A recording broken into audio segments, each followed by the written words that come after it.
Jan, I don't believe it. You're growing up, and I believe you. You got this. You got this. Okay.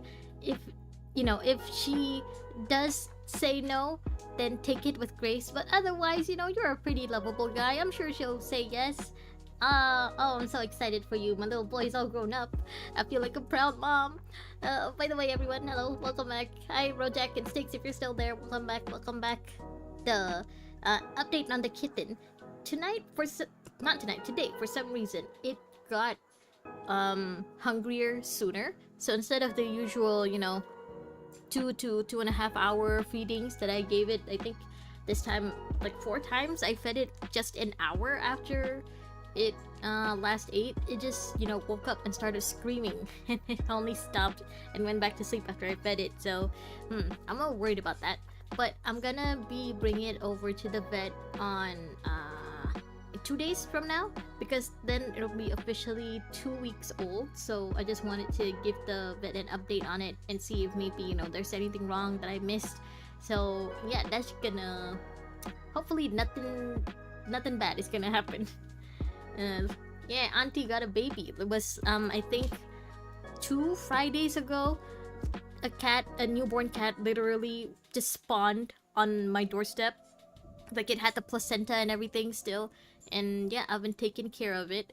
I also got the mother, but the mother rejected the baby, so she's now in solitary confinement. We're gonna keep her in there for like a month or so, and then we're gonna send her over to the vet to get spayed, because I don't want her to drop off any more of her babies in the future. Alright, by the way, yesterday I mentioned I was gonna react to the Silver Wolf videos, but I forgot. I just ended the stream right after the Kamui video because the baby demanded food. But today we're gonna start with the Silver Wolf video. As long as you visit the vet regularly, it should be fine. I hope it's okay. I hope so. I still haven't given it a name because I'm still kind of worried, but it's very energetic. It's very movie, like it's not lethargic or anything, so hopefully that's a good sign. Need to lock in. Okay, good luck, Jan. Good luck, and have fun no matter what happens. I believe in you, son. Alright, good luck. You got half an hour left, Jan. Okay, I wish you all the best. In the meantime, I guess we can go and watch the Silver Wolf video now. She rejects the baby because it no longer has her smell. No, she was there when the baby was born. It's just, I think it's because the mama is very, very young. Like, she came over to our house a few times and like we gave it food and stuff. Mostly my little brother gave it food. So like, she looks small-ish. She looks, I guess you could say she's like a teenage cat. And we didn't even know that she was, pregnant. I think it could just be because she only had one kitten. That's why she didn't really seem all that pregnant to us. But yeah, the first time I saw the baby there, I kind of hunted her down and tried putting them both in the same box. She didn't want it. So yeah, that's why I think maybe it's best for me to spay her, just to hopefully prevent something like that from happening to her future babies. Who knows? She might be a good mother later on in life, but she's not really much of a mother now. Anyway, that should be enough of an update on the baby. So let's just go watch the Silver Wolf videos. I think we have 2 videos that I haven't watched yet. One is a trailer and another is animated short. Okay, yeah. Oh, this one is pretty long actually. Okay, let's watch the trailer first. Okay, let me see. You can hear it. Nope. Okay, let me restart it. Okay, you should be able to hear it now. Wait, let me hit it. Game start. Welcome back. Listen, the brave trailblazer has been captured by the evil demon king. Help! I'm not reading that. Skip. No, don't skip the dialogue. The dialogue's the best part. Oh! Eat something first. If I use a buff, how will people know I'm a pro? Blade is just a mother, Is it better? and Silver Wolf is his daughter. Time to show off my skill. I can't tell. Is she Don't dive into the taller minigames. than her original model? taller in her level 999 form? Kinda hard to tell. Trust me. I guess I only one way to find out then. That's it. This is how you play. Blade, what are you doing? Yeah. Also, he's still wearing the apron. And he has the cast iron skillet, but you know what? Face cast iron skillets are awesome. Standard mission procedure. He's doing the How genuine the game is played isn't up to you. What is this song? I have to admit, I prefer Spark Thief's trailer song, but you know, this is funny too. This is fun. Oh, Hey, Demon King, you do what you want. Days are over. is that Firefly? Oh my god, it is. You mean me? Firefly's the Demon King. So, what am I supposed to do? A She's so rare confused. opportunity. 1v1.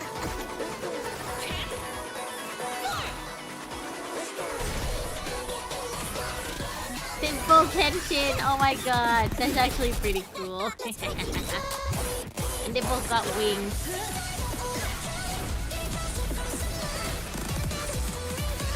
Firefly's Sam looks a little different here.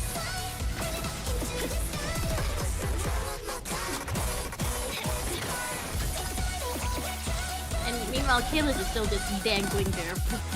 He's still just passed out and dangling from the ceiling. Okay, I'm liking the song more and more now. Oh. Oh, was that supposed to be Angry Bird?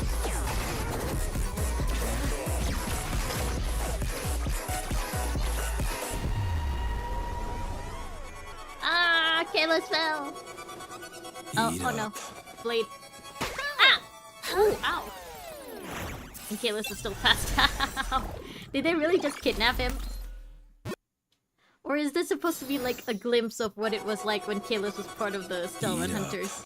And he's just passed out because this was right before they put the Stellaron in him. So like his body is offline or something. Oh, what is she doing, by the way? Were you crouching just like that? Ow! I actually felt that. Try again. Yes, no, yes. Okay, that was fun. That was fun. But now I'm very, very curious about what this animated short is because it's 4 minutes long. Okay, let's see what this is about. 3 days ago. Okay, hold on. Let me read. Planet Scrollum received a portent of an anonymous invader 3 system hours ago. The differentiator suffered a brief crash. 3 minutes ago, Planet Scrollum's security systems were utterly breached. Is she going after Scrollum as revenge for him beating her on her space station? Is that it? You just being petty, Silverwolf?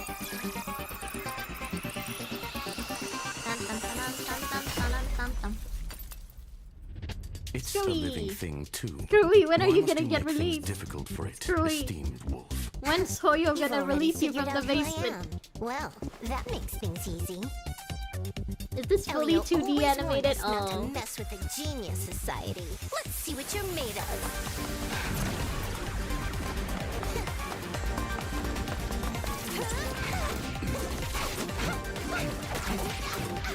Oh, that's cool. I think that short little fight had more animations than the One Punch Man Season 3 anime. Not bad. Now then, warm-up's over. Oh, she's using Kagebushi no Jutsu.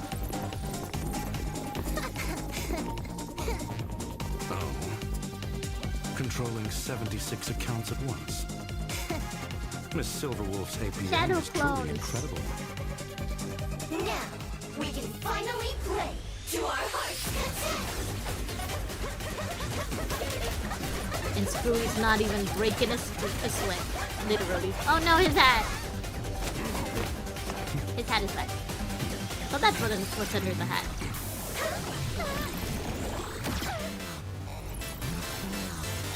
Ah, they squash!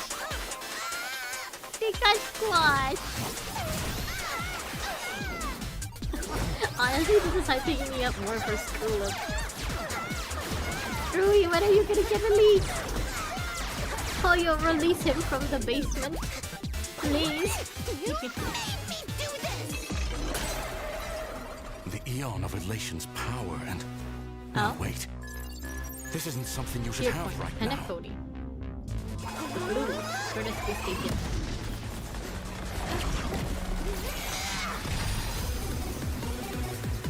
Destiny's slave. Do you have any idea what you've done? Scared? No excuses! So this really is just payback for beating her on her space station, huh? Okay.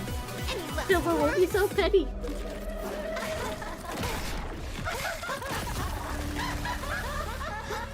Curse you! Too slow. Let me show you how to win. Leave it to me. It's like the demonic arm in Model Gucci. If you know, you know. Scrap metal. Screwy. And again, they're not showing Bellabog or Emporius. I miss those two. You've already Screwy, lost to no. me. Don't come out here nitpicky. Didn't you want to get stronger? This is my fight to win. It's like Yuji versus Sukuna. Oh.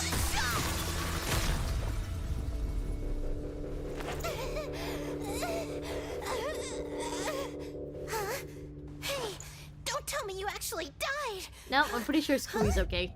More or less. That's more like it. Yeah, Screwy's fine. He Now could you just put see how himself back strong I together. am?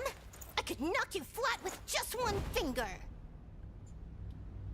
Screwy? 3, Oh, 2, okay. 1. Bye, Silverwolf. See you around, young hunter. Bye-bye. Ah, After all, Screwy, you're so I awesome. am the administrator here. Shameless cheater, a total disgrace. Elio told you. Cheating on missions plus sneaking off with cartridges equals a week. Oh, wait, this is Gonna the behave Stellron this Hunter's time? ship? And that's her in solitary confinement, like what Jean does with Klee? Wait, so that means I am this the is the administrator Stellron here. Hunter's ship. Which would make sense. You know, of course they would need cloaking on their ship. Duh. Elio told you. Cheating on missions plus sneaking off with cartridges equals a week locked up. Gonna behave this time? It's like Jean with... She's just throwing a tantrum. I was about to say, it's like Jean with Klee, but Klee doesn't throw a tantrum like that. Klee's better than this. Oh, Micro, hello! Welcome back, hi! Hope you had a good weekend. You got 2D... Yeah, I got it. I got a 2D little chibi now, little avatar. My best friend made it. Yeah, it is cute, isn't it? Alright, so we just watched these two, and tomorrow it's gonna be the drop of 4.2 for Star Rail, but we shall do that tomorrow, even though, you know, it's gonna drop in like 6-ish hours. We'll do this tomorrow, because instead, I wanna do PTR tonight. So, let's go back to Punishing Grey Raven. I already updated the game. I haven't looked at Kamui yet, though. Where's Kamui? Kamui! Look at him! Aeternion. Again, he naked. He naked, but that's okay. He don't need clothes. He looks so good already. Ooh. I like how that ripple effect because of how hot the sword is. He's got this... I don't know, is that supposed to be a shield? Or is it supposed to be like a... what's it called? Those jetpacks that Lucia had? Yeah, I think this Lucia is supposed to have jetpacks. Right? Is it something like that? Oh no, this is the one, yeah. Something like this? Okay. Kamui, I'm not sure if I'm gonna pull for you yet, so I'ma just leave you alone for now. But you look cool. You look mucho cool. Alright, let's just continue with the... Ooh. Claim stuff. Alright, now we can continue with EX04. Look at the little, wait, look at the little Kamui. Or Kamu, I guess, since, yeah, I'm pretty sure that's supposed to be Kamu as a child. Oh my god! Okay, that's cute. That's cute. The dying sun, huh? It's giving me Finon vibes, especially with with that silhouette at the back. Finon, is that you? Oh, it's a shield. Okay, so it's not some kind of jetpack. It makes sense. He's got a big sword. He needs a big shield too. Okay, I think where we last left off, I had to stop here in the middle because the kitten demanded attention. So let's continue here first. Time is fleeting like sand through an hourglass. The sun hangs on the western horizon, shedding light across the lower half of the sky and turning to night upon reaching this far. The dry air and radiational cooling have caused the surrounding temperature to drop rapidly. Scorching heat turns to frigid cold in an instant. The entire camp is quiet beyond imagination, except for the occasional clang of metal whenever the calibration team lays equipment. There is only the roar of the cold wind. How do people here endure such an extreme cycle of day and night? Well, people also ask Southeast Asians, how do you guys endure this extreme heat and humidity? The answer is, you just get used to it. Huddled next to an abandoned cabin, you curl up under the tarp, not to shield yourself from the sand, but to keep warm. Who had lived in this cabin? Inside, some of the utensils still retained a faint luster. A thin layer of dust indicates that the owner had never returned. After Chief Commander Hans had put the Grey Ravens on standby, they now watched from the sidelines as constructs from Calibration Team 01 continued to configure coordinates.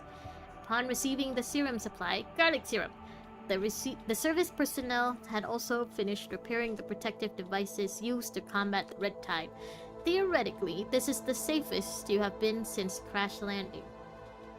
However, anxiety still lingers in your heart. You cannot help but stand up and look to the east. Supposedly, the coastline is dozens of kilometers out, the area that Babylonia has to protect at all costs. However, regardless of how hard you strain your eyes as a human, you are unable to behold such a sight. Don't bother, the terrain here isn't high enough to see the coastline. We're supposed to be protecting the ocean, but we can't even see the ocean. We can just see the red watermelon juice. You suddenly hear Wanshi's voice behind you. Everyone turns to look at him. All you see is him stretching with a look of exhaustion as he walks over. Oh, by the way, can someone confirm, does this say Wanshi's name in Mandarin or Cantonese, or does that say like doctor or something? I'm just curious what those characters mean. Not to mention, with such poor weather conditions and low visibility here, human eyesight can't possibly see that far. Wanshi, got enough sleep? Constructs don't have the concept of sleep. I'm just done taking a breather. Lee sneers. How can you just loaf around at a time like this? I mean, can you blame him? According to him, he's been on standby for like over a day, for 24 hours at least. So, you know, just let him rest, Lee, it's fine. Well, my mission was to pick up the calibration team sent by Babylonia. My work here is done. Can't a guy just kick up his feet for a while? Sheesh, R&R ain't easy to come by. Before Lee can muster up a retort, Wanshi looks your way. Don't you think it's time to change the gauze on your commandant's forehead? Oh, that's right, we got hit. During the crash landing. Right as Wanshi begins to speak, Liv had already begun making preparations. Within no time, she'd already begun replacing your bandages. Thanks for the reminder, Wanshi. I'm sure you didn't need it, Liv. You probably have a reminder set in your mind anyway. No, it's not bleeding anymore. No need to worry. No need to act tough, Commandant. It's not until Liv changes your gauze does she realize that a considerable amount of sand has adhered to your bloody scab. No, sand in my scab. No. Buying flowers easier than you thought. Now you're waiting. Good luck, buddy. Congrats on getting the flowers. Good luck. We're rooting for you. No matter what the outcome is, just know that we're proud of you.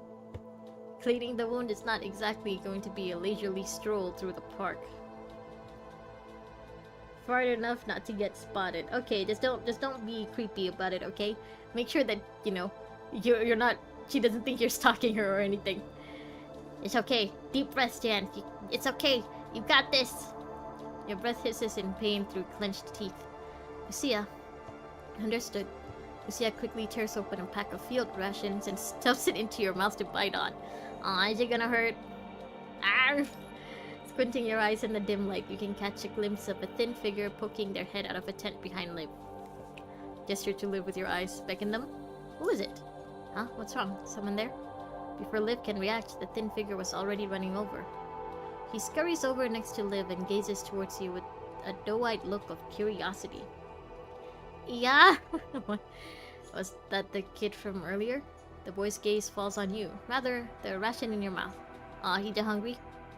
Tear off a piece and hand it to him. Should we? I mean, it's been in our mouth. It's, I guess beggars can't be choosers, but... When was the last time we brushed our teeth?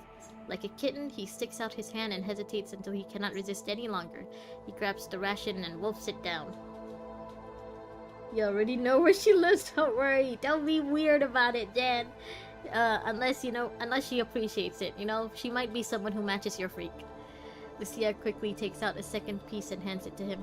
However, the boy does not immediately eat it after taking it this time. Thank you, miss. A woman hurries in before Lucia can respond. She pulls the boy behind her, glances around at everyone cautiously, then looks down at the child by her thigh. Granny, who said you could leave? I'm starving. Didn't you have a can for lunch? I'm just so hungry. We'll have food soon. Your dad will be back in no time. But people said he won't. The woman snaps at the boy and interrupts him. Shut your mouth. Don't you dare say such a thing. Who said you could talk like that? He'll be back soon and I mean it. Don't get mad at him, please. It was my idea to give it to him. I mean, technically it was your commandant. We have plenty to go around if you want. We don't need your charity. Oh boy. Saying that, she quickly takes the boy and leaves. Like, I get it. As far as they know, they're in a hopeless situation and they're gonna die by tomorrow, so... Forgive her, she has her own troubles. Turning your head to the side, you see the old man who had previously returned to his residence. You're the... What's your name again? Her words stop as she sees the can in his hands. Guess you won't be needing this. I just thought maybe... Oh, well, they might not need it, but I might. I'm a squishy human like you. I need foods. We're constructs. We don't need food in the conventional sense. But isn't that kiddo human? The old man looks at you. Yeah, I'm squishy. How time flies. I never expected to see a person from Eden with my own eyes. Alex! Oh my god, hello! Anything you should say? Just say whatever's in your heart, Jan. Just be sincere about it. How are you today? I'm doing good, I'm doing good. How have you been, Alex? Had a good weekend? Everything okay with you? So, care for something to eat? The outside is worn down and rusty, but it's safe to eat as long as the can doesn't bulge or leak. This is the last batch of cans produced before the Great Evacuation. Oh, ancient canned food. These things can be preserved longer than you'd think, even if it's only leftover soup from the past civilization. No, but thanks. Very well, I'm sure it's a bit preposterous for people who live in the clouds to eat gruel such as this. No, it's just that, I already got the rations. It's not that, aren't you short on supplies? Yeah, that too. Shouldn't you save it for yourself? Too precious for us to eat. You're showing us sympathy? That sure is surprising. Nothing happens as always. I mean, that's good. At least nothing bad happened. Should we write a romantic story? Like... I mean, sure, if she really is that big of a fan of Cyrene, I'm sure she would appreciate it, Jan. Just whatever you say, just be honest. Just be yourself. You just got home from work. Oh yeah, you work until late, Alex. I almost forgot. And I hope you're not feeling too tired. If you are, then go to sleep. Go maybe shower and eat first and then go to sleep. It's nothing special. Some people used to go catch fish in the sea. But recently, those red creatures, the hetero creatures you mentioned, have thrown everyone into a panic. No one dares to venture too far out of the camp. I'm sorry. What a sudden apology. This isn't your fault. It's no one's fault. The old man's attitude is kind and gentle, unlike his stern demeanor when you first met him. I scared you earlier, didn't I? I didn't mean to. Sometimes you just have to stand up for what you believe in. And what is that exactly? Certain death? I mean... Hey, if they really think that everything's hopeless, then we can't exactly force them to evacuate, We can't force them out of their homes. That would be colonization. We should move now. Let's do this. Good luck, Jan. Can't wait until the 29th. Oh yeah, Neverness to Everness is coming out. That's right, the global release. Ah, I almost forgot. Thank you for reminding me. I wanted to play that too on one of these Fridays. Neverness to Everness. The old man does not seem to take offense. Correct, we've decided to stay here and await death. The man's old and hoarse voice seems to float away in the wind. I don't get it. Same here. You may find our answer puzzling. A group of people choosing to stay here and wait for their death, perhaps even a cruel joke. But this is how we genuinely feel. It was our intent from the very beginning. Still, is there really no way for us to, like, change your mind? Any of your minds? Why? Do you know about the Acadia evacuation? I don't remember much about it. When faced with impending doom, some people boarded Eden, while others just barely missed the boat. Isn't that how the story goes? Yes. In reality, that's not what happened. It wasn't entirely a matter of luck. Perhaps some people just simply didn't want to leave. Have you done the pre-register? I did sign up for it, but I'm not sure if like there's any event or stuff that I need to do. I almost I haven't checked out the website in like a month-ish, but I remember I chose to sign up and pre-register. I haven't checked my emails to see if I got anything though. Yes, some people were unfortunately unable to board Eden, while others remained because their loved ones didn't get a ticket onto Eden. Some people stayed because they didn't want to abandon their homeland. Regardless of the reason, we chose to stay and we accepted our fate. After making this choice, we planted our roots here and continued to fight. But this place isn't suitable for humanity. This is indeed the case, even though the wasteland is far from nearby cities, and so the corrupted poses little threat. The cruelty of nature provides no safe harbor. The old man nods in agreement. Look at the land around you, this dry and ugly land. We originally lived in the city. We decided on this place and built our home here, albeit after great difficulty. Yeah, why this place? Because nature is terrifying. Once civilization collapsed, nature reclaimed every corner of urban life. Is that terrifying or is that beautiful? I think that's more beautiful than anything. Without water, electricity, or natural gas, skyscrapers became nothing but steel cages. Everyone died without dignity, like animals. At first, we had the capacity to cremate or bury the bodies, but soon, those left alive could bear it no more. The city was silent. Corpses continued to pile up. You can't imagine the despair, the sight and smell of people you once knew decaying in the city you once loved. Many people died from the punishing virus, and many died to infectious diseases. In order to survive and avoid the corrupted, we left the city and ended up here. Not too close, but not too far. Here in this wasteland, we watch over humanity's former glory. So, these guys, I guess, were from Ground Zero. We're from City 075, where the punishing virus started. Because we're not that far from that city, right? That's how the Red Tide got here. Means the Babylonian selection being biased is kind of obvious with anyone with common sense. Yeah, that too. I'm not sure if any of the constructs would know about it, since, you know, they were either born on Babylonia, like Rome, or like they were basically forced onto Babylonia as constructs like Lucia and Liv. So I'm not sure if they know about the selection process or how many people don't meet the requirements.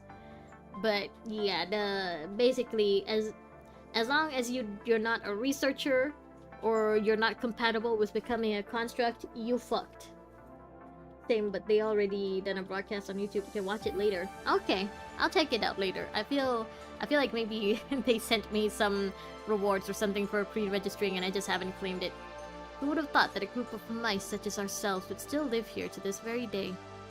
Save your solemn expression. At first, we thought we wouldn't even last a year, but actually it wasn't as bad as we thought. Thankfully, we had relics of civilization. You see, glass, metal, plastic, even solar panels can be recycled. That's true. Although the semiconductor film is almost worn out, we can still rely on it to produce some electricity. At least it's enough to keep a few lights on at night.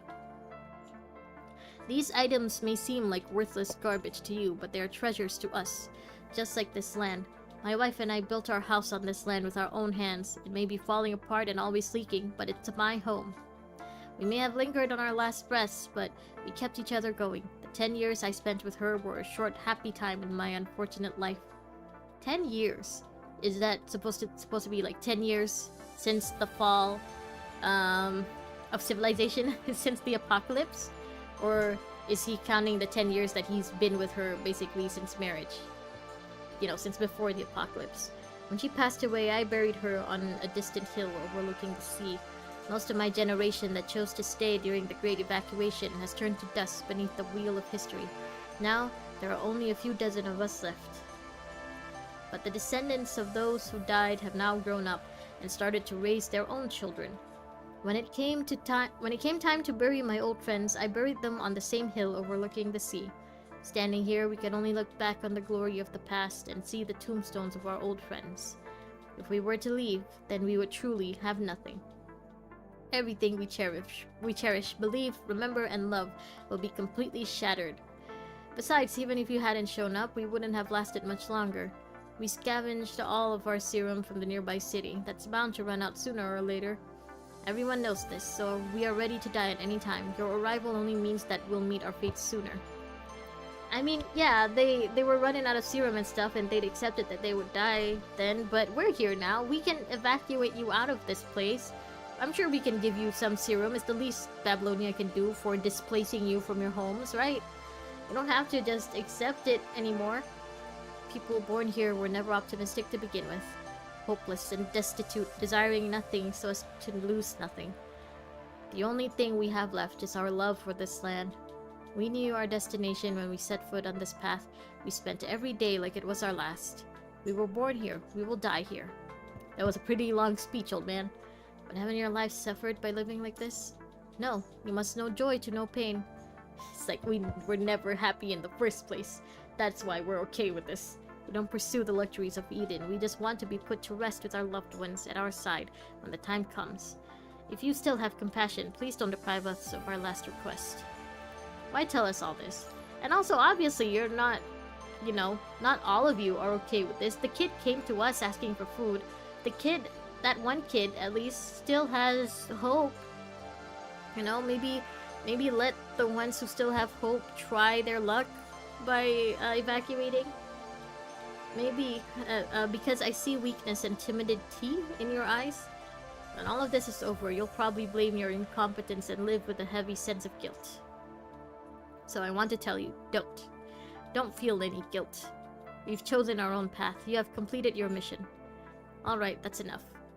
Yeah, you yapped a little too much. I don't think this place is worthless. Oh, repeat. Hearing someone from Eden say that is my little bit of solace before I am finally put to rest. Oh, wait. I wanna drink.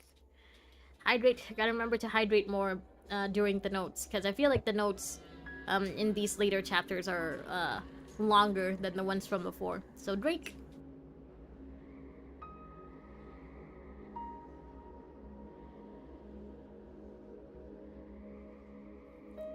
Okay. After talking, the old man turns and leaves. A solemn cloud hangs above the team. I don't know what to do. How can they be so calm yet say they're already prepared to die? I can't wrap my head around it. Yeah, for fighters like us, I guess it's hard for us to really be in that mindset, huh? Since the whole reason why we're part of Babylonia, why you guys became constructs, is because a part of you still believes that ending the apocalypse, that saving the world is possible.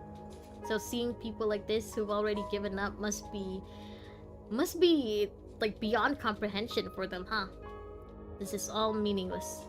I chose to become a construct because even if I'm no longer human, I still exist. My new hope is to continue fighting for those in need. I know everything I do has meaning. You still believe that, but Alpha doesn't believe that anymore, huh? Okay, well, you said this like 5 minutes ago. No need for this flashback. Because you haven't hoped for a future from the beginning? Lucia. Liv turns and gently hugs Lucia. Aw, Liv is crying. I don't know how we can make things right either. Something more important than one's life. Wanshi had been standing off to the side with his eyes closed. Suddenly his eyes opened like an alert falcon. A few seconds later, Hans appears before everyone. Oh yeah, Hans. Almost forgot about you. Poised as always, no one can glean any indication of his mood from that stern face of his. I received the latest orders from Babylonia. Under the premise of establishing the nodes within 24 hours and ensuring the success of the mission. According to the instructions of Article 21 and 22 of the World Government Disaster Relief and Emergency Assistance Act. Oh my god, that's a mouthful. If civilizations are found while executing a mission, they must be evacuated to safety. Gotta go, need some foods. Alright. Goodbye, Alex. Thank you for dropping by. I hope you enjoy your foods. Will is the main part of being human, so seeing someone who's lost it, seeing people who've lost it, makes no sense to the ones who still have it. True. True. I also sometimes feel this way. I mean, feel the same way as the Grey Ravens, basically, when I hear people say, oh, it's hopeless for me, oh, I'm not gonna even bother trying. I'm like, but how will you know that it's not worth trying if you didn't try at all? You know, I guess I'm a little more optimistic, compared to the normal person in that way. If civilians are found... Okay, regardless of force. Grey Raven, mission clear. You want us to what, force them out of their homes? I mean, on one hand, I get it. I also don't want them to die like this. But on the other, we're basically forcing them out of their own homes without giving them a guarantee of a new home, you know? Have we like confirmed whether or not Hassan or Nicola is gonna let them come join us on Babylonia in space? It's the least like we can give to them, right? If we're forcing them to leave like this. That's why don't forget to keep hydrating. Chapter futures really involves a lot of reading. Yeah, the notes haven't been a lot longer than the ones from like early game. Yes, Spirit. Yes, son-in-law. Welcome. Hello. How have you been? Had a good day, son-in-law? Really? Is that what you think? Nothing strange about that. But she is different. Even though she's never been to Earth herself, she had... Okay. You already said this. Ayla closes her eyes. Our primary school teachers all said that it was the cradle of life and our birthplace. But due to the punishing virus, we were forced to temporarily leave its embrace and protect her from Babylonia. So, Ayla, do you think there are still people on Earth? I think so. Not everyone evacuated during Operation Acadia. There's bound to still be people on the surface. Aya?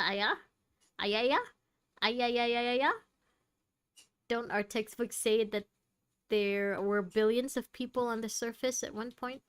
Billions? There's no way Babylonia could support that many people. Obviously, it could probably only support a small fraction of the population. My thoughts exactly. But it's fine. One day, we will reunite with our comrades on the surface. When that time comes, we will share in the marvelous things we've seen and rejoice in song. Nothing is more romantic, is it not? Oh my god. A romantic story like one never seen before. Oh my god. Romance is following me everywhere. Come, we trained your savings. Oh no. Oh no. Keep the card in your pocket, Spirit. Don't take the card out anymore. That's enough now. Echo Aria in particular is worthy for the wrong reasons because of repeating flashbacks. Yep, I'm starting to see that. Ayla opens her eyes. We were so naive back then, always sharing our childish fantasies. She told me how romantic it would be to reunite with our comrades on the surface. We will share in the marvelous thing we've seen and rejoice in song. But we never considered at that time, why had those on the surface not come to Babylonia? What sort of life would they have had on the surface? What would people on the surface think of us? Okay, like let's say you have a pet, right? A loyal pet that's been with you all your life, and then suddenly the apocalypse happens, and you know, people and the Babylonian people say you can be evacuated, but you gotta leave your pet behind. No way am I doing that. I think if the apocalypse happened and that scenario happened to me, I'd stay with my pet. Though I don't think any place like Babylonia would accept me, considering I'm pretty much useless. But still, if I were given the choice, I would choose to stay with my pet. Because my pet didn't do anything wrong. My pet is just as scared and confused as I am. And it'll be more scared and confused if I just leave it. You'll wait until he's in the blue banner, so You're good. New alpha is next. You need your mola. Okay. You know what? That's smart. See, Rojak, you're being smart right now. Spirit, you should have done that. Your vision returns. There are no wonders to be found here, only helpless dismay. Seeing you lost in thought again, Hans furrows his eyebrows. Grey Raven Commandant, you can't even bother to follow orders now, I take it? I was having flashbacks, old man. Give me a break. No, it's not that. Commandant is... Wanchi scans you with his peripheral vision, as if in contemplation. Hans speaks directly. Enough. I don't have time for your excuses. Begin evacuating the refugees. If they aren't willing to cooperate, resort to more coercive measures. Before the other three can respond, I don't agree with this. This kind of coercion ignores the will of others. Right? You see, a part of me thinks this way, but another part of me also wants them to live. So...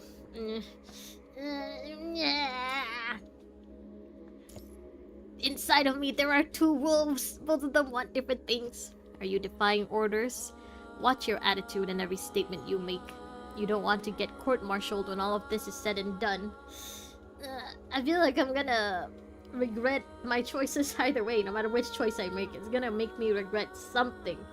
Would your pet be happy with you staying with them in danger instead of surviving, though? Fortunately, we shouldn't forget emotion goes both ways. But you see, it's just my pet, at least. The baby is definitely helpless without me. And my other pet, my Dean, she's an old lady. She's just been with me every time I needed her, and she doesn't even have teeth no more. She can't really... Now she does like dry food, but she can only really eat wet food, so she still needs me. I don't want to leave her alone. Like, I can't really speak for anyone else's pets, but I know my cats, at least, they kind of can't really survive on their own. I'm just saying. But yeah, I don't want them to be sad over me staying with them either. That's also not nice. Oh, ... Lee stands in front of you. Understood. Please give us some more time. Not all of the nodes have been deployed yet, have they? That's right, but let me make myself clear. Once the nodes are fully deployed, Babylonia will obliterate the surrounding area. If you don't wish to be decimated along with it, I suggest you hurry up and complete your mission. Finished speaking, Han turns and leaves. Like, I can't even hate Hans for this. Like, I get it. I also don't want to see these people all just die. You're grateful you have such amazing older siblings. Why? Did they give you the money to pull for Kamui? Spirit, you shouldn't use your older siblings' money like that. Well, looks like I'm not needed here anymore. Catch you later. I'm gonna go recharge my batteries. How do the constructs recharge their batteries? Now that I think about it. They don't have, like, they don't have solar panels on them or anything, right? So, do they just, like, have to plug in somewhere and recharge like that? Why didn't I think of this before? Do they have like an arc reactor or something? No? Knocking open the door to the residence. Sir, Babylonia is going to unleash a wild-scale attack on the surrounding area. Please gather your family and evacuate immediately. Oh, just an event that happened. Oh, okay. Alright, you don't need to share if it's something private. But you know what? I'm glad you're glad to have big siblings. Where do we evacuate to? Liv bites her lip. Because the answer is simple. Nowhere. See? I would feel better about forcing them out if Babylonia could somehow promise that they can go on Babylonia instead. But here, we're basically forcing them into homelessness. Eden has no extra tickets, and there's no place on the surface that can be called a safe refuge. I don't know, maybe we can call up Unk? The Forsaken need more bodies, right? The Forsaken, like, are usually pretty okay with accepting people. We definitely can't call in Octilek. Octilek, the train is very, very classist. I feel like these people would just feel worse off if they got on the train. And I'm pretty sure the ARU is obliterated now, so really, Uncle Watanabe is like the only other option. The conservation area has not yet been built, and there's simply no way to accommodate all the displaced people. What about Vita Splash Park? I know there were some corrupted there, but we already cleared it out. I mean, it's a military base right now, but hey, it's a military base that's safe.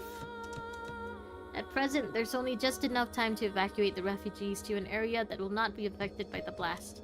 The refugee smiles sarcastically at Liv's silence. Enough with the hypocrisy. Is this really in our best interest, or do you just not want to see us die before your very eyes?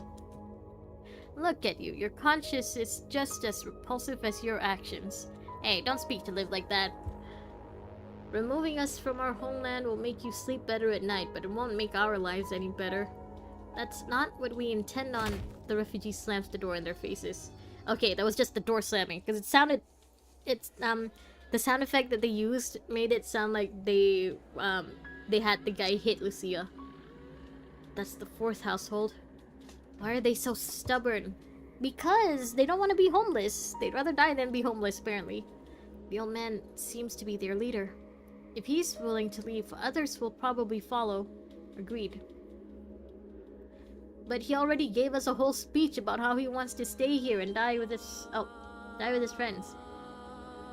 Okay, that was the alarm to feed the kitten. Let me go check on it first, see if it's awake or not.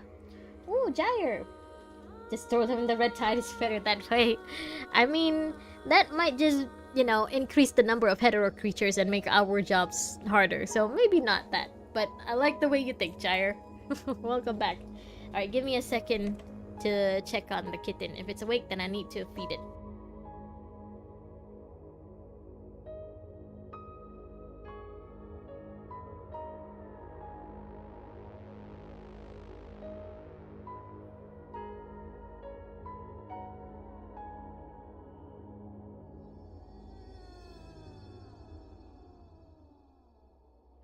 Nope, it's still asleep. So, I am gonna basically just keep playing until I hear it meowing.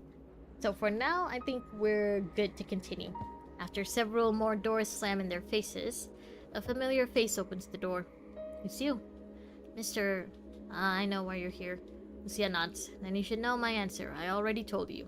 Yeah, you gave us a whole speech and everything. I know, but can you try giving that speech over to Hans? I still don't get it. Why? Is it because we aren't looking at this from your point of view? I'm sure you understand, kiddo. Our point of view isn't as different from yours as you think. In your eyes, what is Babylonia? It's a bastion for humanity's strongest... No, that's not what I asked. I mean, what was Babylonia before the punishing virus and the Great Evacuation? It was humanity's first FTL colonization ship. Oh, so the ship was already built even before the whole punishing virus thing. Okay, alright. I guess that would make sense why they're considered a powerhouse now. Because, you know, they basically had the ship and accommodations and stuff ready for evacuation purposes. And, you know, since they were basically a lot of people's first option early on, it does make sense why they're basically thriving right now. Then why hasn't it taken you all into deep space? Because we lost Earth and want to take it back. Why do you want to take it back? Our mission is to take back humanity's homeland. That is our mission. That is the meaning of our existence. This homeland is no longer of any use to you. Yeah, Babylonia could have just, you know, left with however many people were on their ship. They could have just, you know, found another planet to colonize. I know people are planning to colonize Mars. Cities destroyed, civilizations collapsed, to Earth is now just a sea of ruins. Babylonia floats above Earth, just like we stand here in these ruins. Why not leave? Have you ever thought that taking back Earth might be meaningless? Now you're a construct, not a human being. You don't need to inherit the meaning of human existence. There were two ships. Oh, then as you remember, the second one became the infected station. Ah, the one from chapter 9. From the first time we ran into Selena. Oh, okay. Well. Yeah, that's... Considering that, then that means a lot more people died on that ship than I thought. Which sucks. Lucia wavers slightly. No, you're wrong. This is what we were born to do. That may have been why you were created, but that doesn't mean it has to be why you continue to exist. Much like how people should live, but they shouldn't just live. There are far more important things than to just live. Do you understand now? Lucia closes her eyes.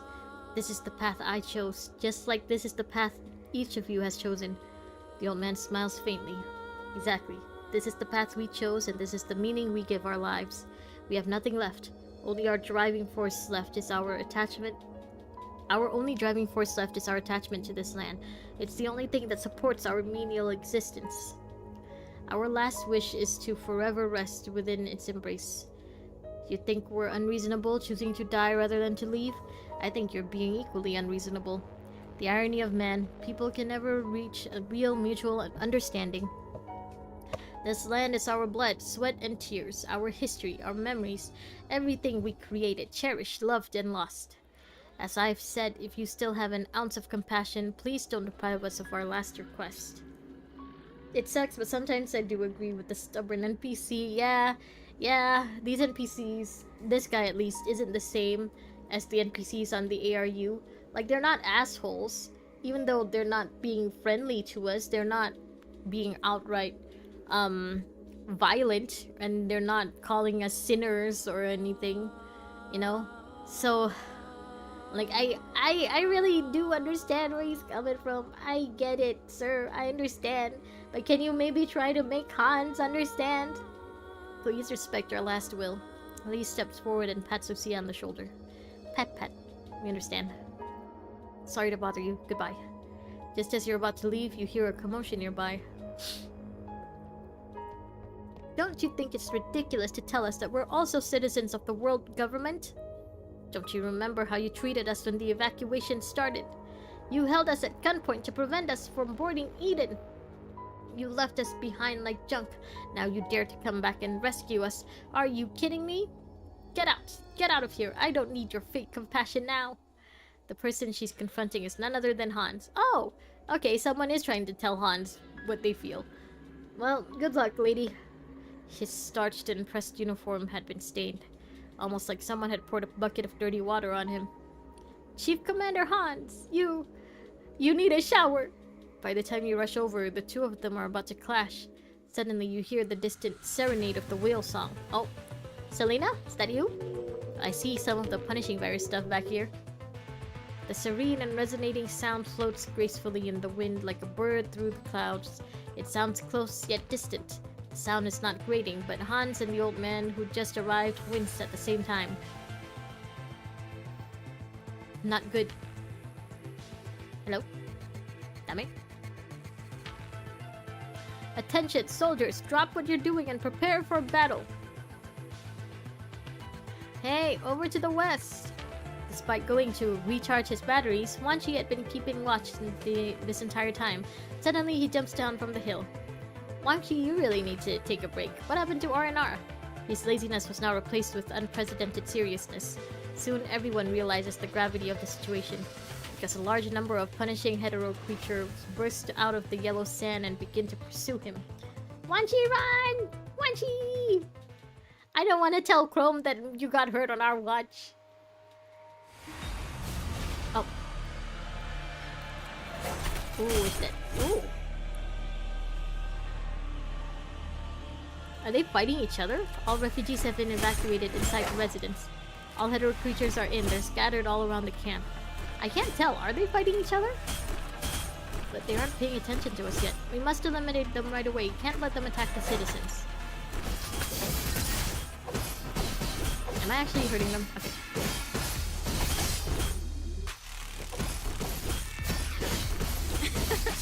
Is that the best you can do? Your orders, please. My blade! I won't hold back. Has the hunt begun?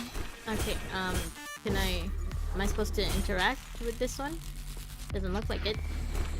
Life and death are but a moment apart. Give up. I will sever this prison of fate. This total man, not good. Yeah. So be my blade. The shorter one looks kind of like one of the what's it called? Like Perkins. One of the robot enemies from HSR. I remember Perkins. Clara's Perkins. Don't let your guard down. More are coming. Now you're on the other side of the line. Your colors. I like them. Creatures just won't stop. Wait, that sound has stopped. Has it? I can still hear it though. The hetero creatures have retreated. Don't come any closer. Right at that moment, a bullet pierces the head of the hetero creature. I thought you guys wanted to die. Why are you trying to fight, hmm? It writhes on the ground but continues to breathe. That is until a sharp blade cuts it in half. Lucia shakes off the blood from her blade. If that's what it is. Her imposing yet elegant manner is like that of a tiger lily. Are you okay? I'm okay. Behind you! A hetero creature charges Lucia's blind spot from behind. Before it tackles Lucia, the creature is intercepted by a blast from Levi gun! The Levi gun! Don't get careless, Lucia. Was that the last one? Yeah, the song has stopped. There shouldn't be any more hetero creatures. That sound is... what a drag. Hetero creatures have started appearing here too? If those things are already here, the red tide must be close by.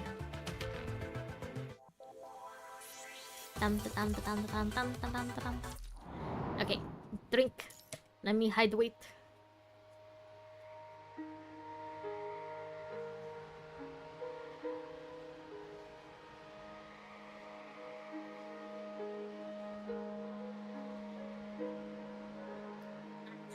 Okay, ashes to ashes.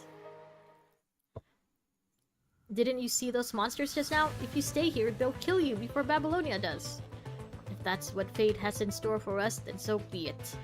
Our bodies will turn to dust and our souls will return to the earth. The hell with fate, there's no reasoning with you. This will be all for nothing. The sudden emergence of hetero creatures causes tensions to rise between both sides. The calibration team and the refugees have reached an impasse over meaningless prattle. Meaningless prattle. Hey, hello! You didn't miss anything much in the cooking show.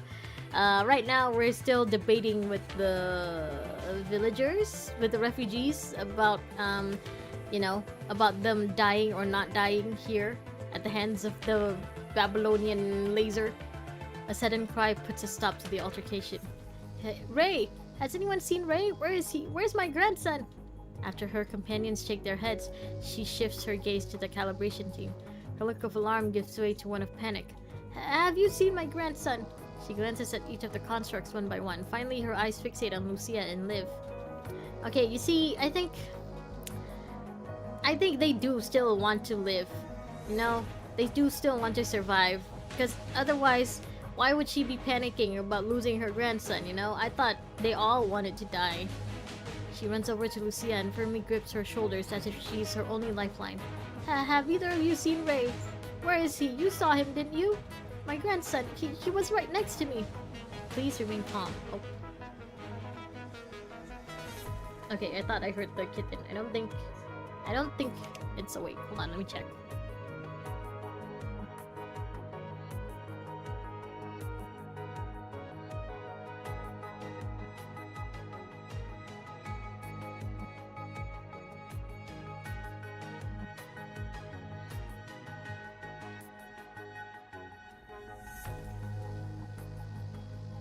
Okay, he's still asleep.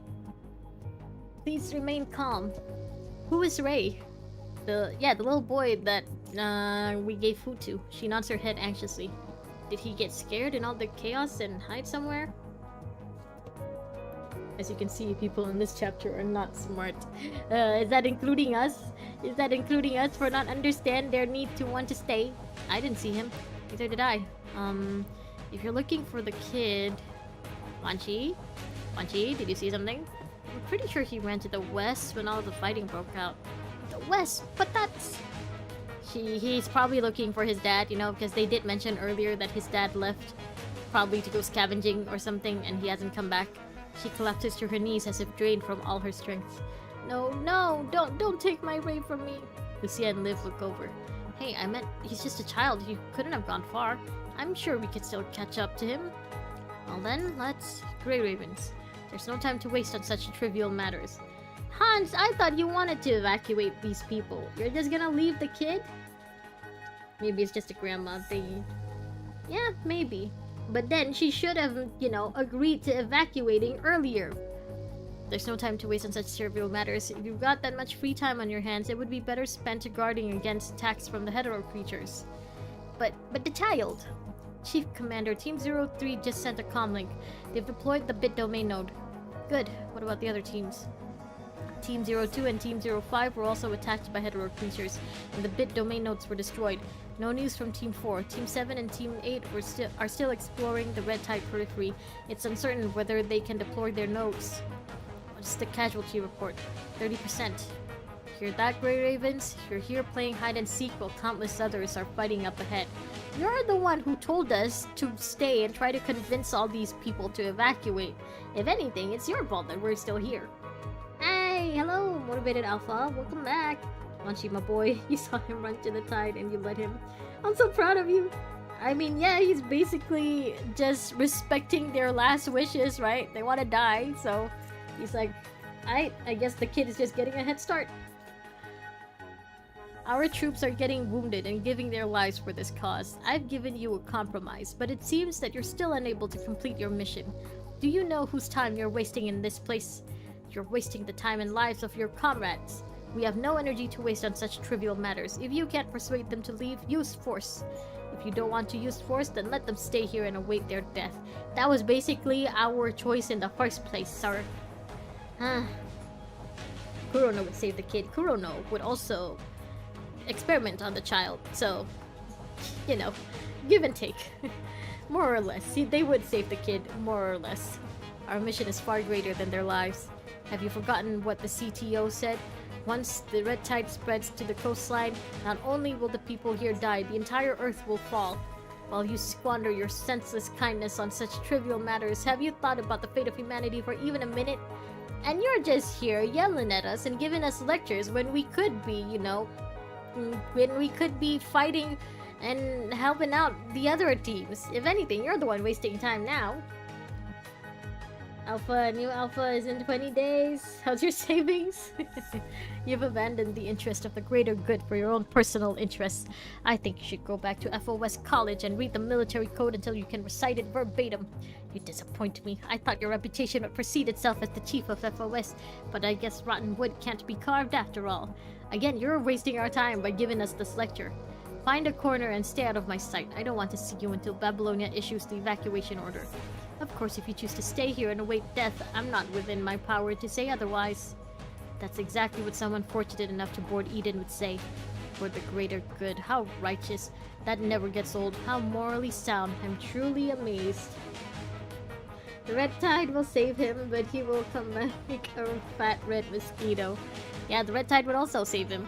In a way. Kind of. Same way Kurono would save him, in a way. Yeah, 20 days, that's not a lot, huh? I feel... I always thought that, that PTR had longer banner days, but I guess it's not really that much longer if it's just 20 days then. How does it feel now that Pyros is getting kicked out of her own team by Kamui? No, I don't have either, so I feel the same, honestly. He turns his gun on his own compatriots while preaching about the greater good. Should you trample on our last wishes under the banner of righteousness now? Hans remains quiet and closes his eyes. Hans is also so just done. Once she looks at him and then glances over. He turns his back and folds his hands behind him. His eyes were empty as he looks out into the far west. Is he trying to see if maybe he can find the kid? Is he like taking out, using his feelers or like his sixth sense or his construct sense to figure out where he is? Look at Wanchi's folded hands. I don't know what we should do. I can understand why they don't want to leave this place. There must be something precious here that they don't want to give up. No, for Kamui it's 40 days. Oh, okay. 42 days. 40 days per patch. Your Dante's already buried Pyro a long time ago. I don't have Dante either. I don't got Pyro, I don't got Dante, and I don't got Kamui. Maybe I should pull for Kamui then, you know, since I don't have Pyro or Dante. I'll decide later.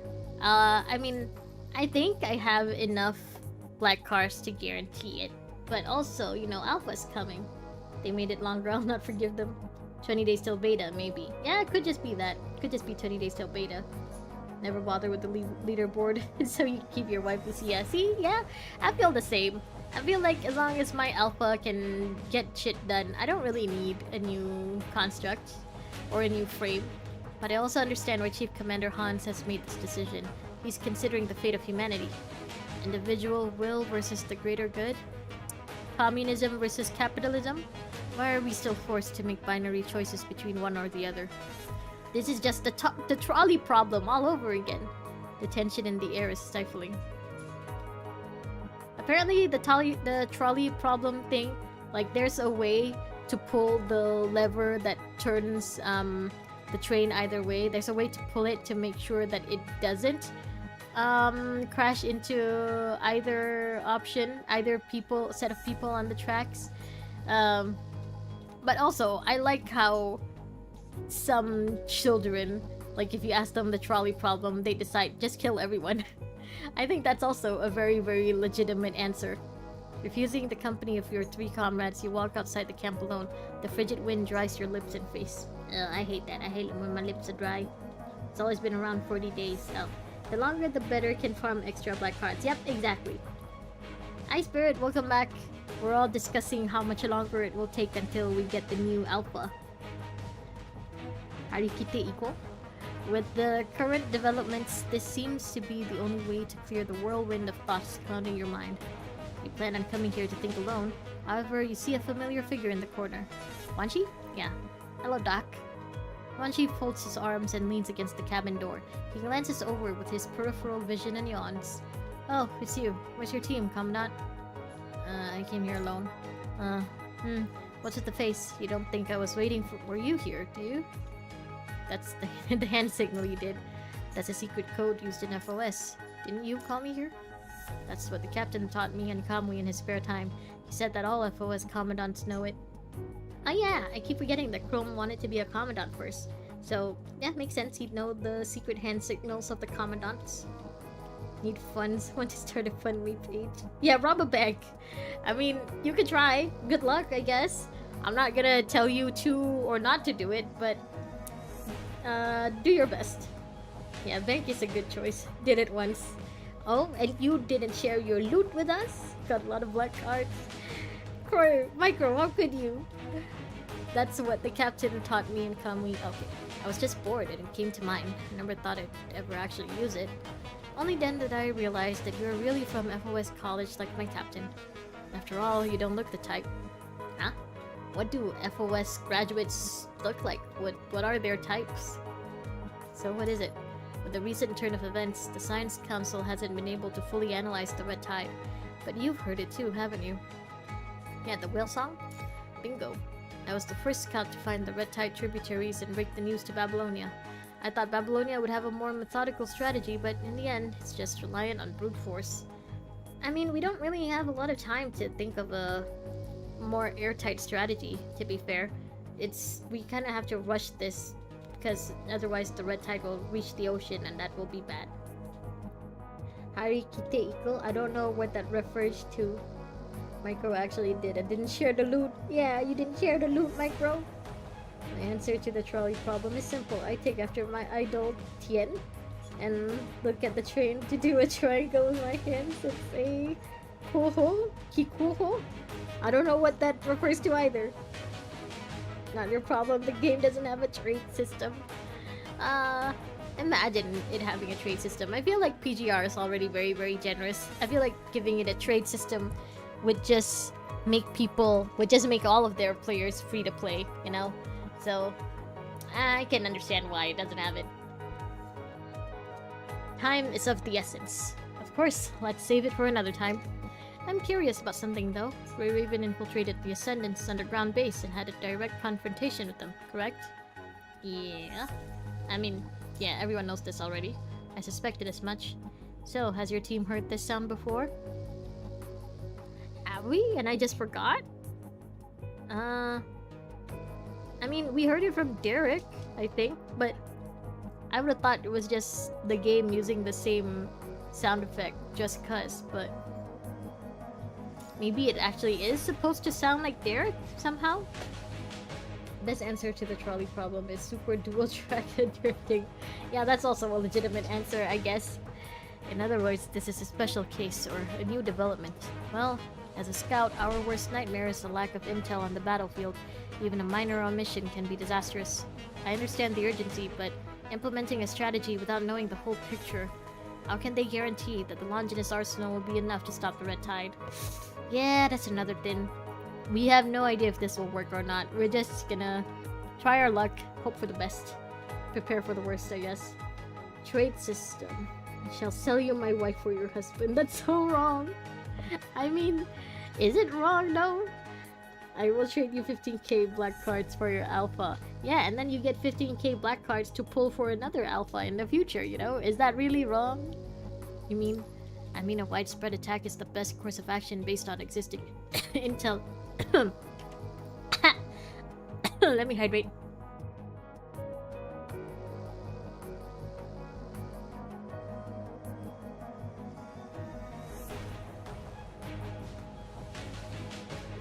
I don't know where that came from. Alright. But that doesn't mean it's the solution to our problem. Wanchi becomes quiet all of a sudden. Instead, he casts a sideways glance at a corner. The woman from before takes a few steps out of the corner and then kneels on the ground. I beg of you, please forgive my recklessness. As long as you're willing to listen to my request, I don't care what you take from me. I know you aren't interested in what we have, so please, please, I beg you for one more act of kindness. Help her up. Thank you. I know asking this may seem foolish, but it's okay. I already think you guys are foolish, but go on. Please, help me bring back Ray. I get it. The child, I think out of all of them, the child is the one who wants to survive the most. So, you know, I was gonna go save him anyway. Because your alpha costs way more than 15k. Okay, yeah, fair enough. You'll trade your Ayla for free. The question is, does anyone want your Ayla? You have weapons and cubs and Tsubaki skin. Ooh. Give me 15k. Spirit, you should be saying that to the bank, not to us. You should be saying that to the bank and then after that say put the money in the bag. You need to get Alpha SSS. And 15k is enough? You think? You've seen the boy, he's too small. He doesn't know what's going on. He doesn't understand. It's my fault for telling him that his father went to the nearby city to look for food. That's why he ran off to such a dangerous place. Every time he's frightened, he always wants his father to protect him. I shouldn't keep hiding this from him. Ah, so Daddy dead? Daddy died? You mean his father? Yes. Yes, he's my son. Where's your son now? Several days ago, he said he was going to the ruins to help us look for cans. So long as it's more than 15k, you'll agree? Motivated Alpha would be disappointed. We're all broke? Yeah, I mean, have you seen the economy? We are all broke. You'll take that Ayla spray salt with some garlic. No! Don't eat the Ayla. 15k dollars. Yeah, I think it's best if you ask that from the bank. And then, he never came back. When I tried to look for him, I heard his voice coming from that red liquid. Oh, yeah, he dead. Daddy dead. I knew what that meant. We've lost a lot of our people that way, either from falling in or getting splashed and corrupted by it, stopping breathing after a few days. At first, many people were drawn to it. Later, everyone understood that even if the voice of a loved one came from it, they should never get close to it. Don't listen to the siren's call. But the child, Ray, he doesn't know. I don't have the heart to tell him that his father is already dead. Daddy dead! Covering her face, you only hear her muffled cries of grief. Give me garlic. You'll need garlic bread in your life. Bro, are you spying on my brain? Stop that. I mean, garlic bread is kind of like our universal language here on this stream, on this chat, in this channel. So, you know, keep asking for more garlic bread. It might summon the rest of the party here. After crying a short while, she gradually regains composure. I know our decision must seem ridiculous to us, but please help fulfill my last wish. Or at least let me be with Ray until the very end. I don't want to die alone here. I have nothing left. Nothing. Don't take Ray away from me too. Her tears turn to weeping in agony. I get it. Huh? Get what? This is why you brought me here? Isn't it? I didn't say anything. Ah, Wanchi, you're actually a softie? Are you actually a softie, Dr. Wanchi? Get your own garlic. I gave you a loaf of garlic bread last time, greedy man. We're out of garlic bread. Make some your own. You gotta start making the bread first. You gotta then go get the garlic. Go grow garlic in your garden. You don't have to. I'm just a scout acting alone. Chief Commander Hans isn't my commanding officer.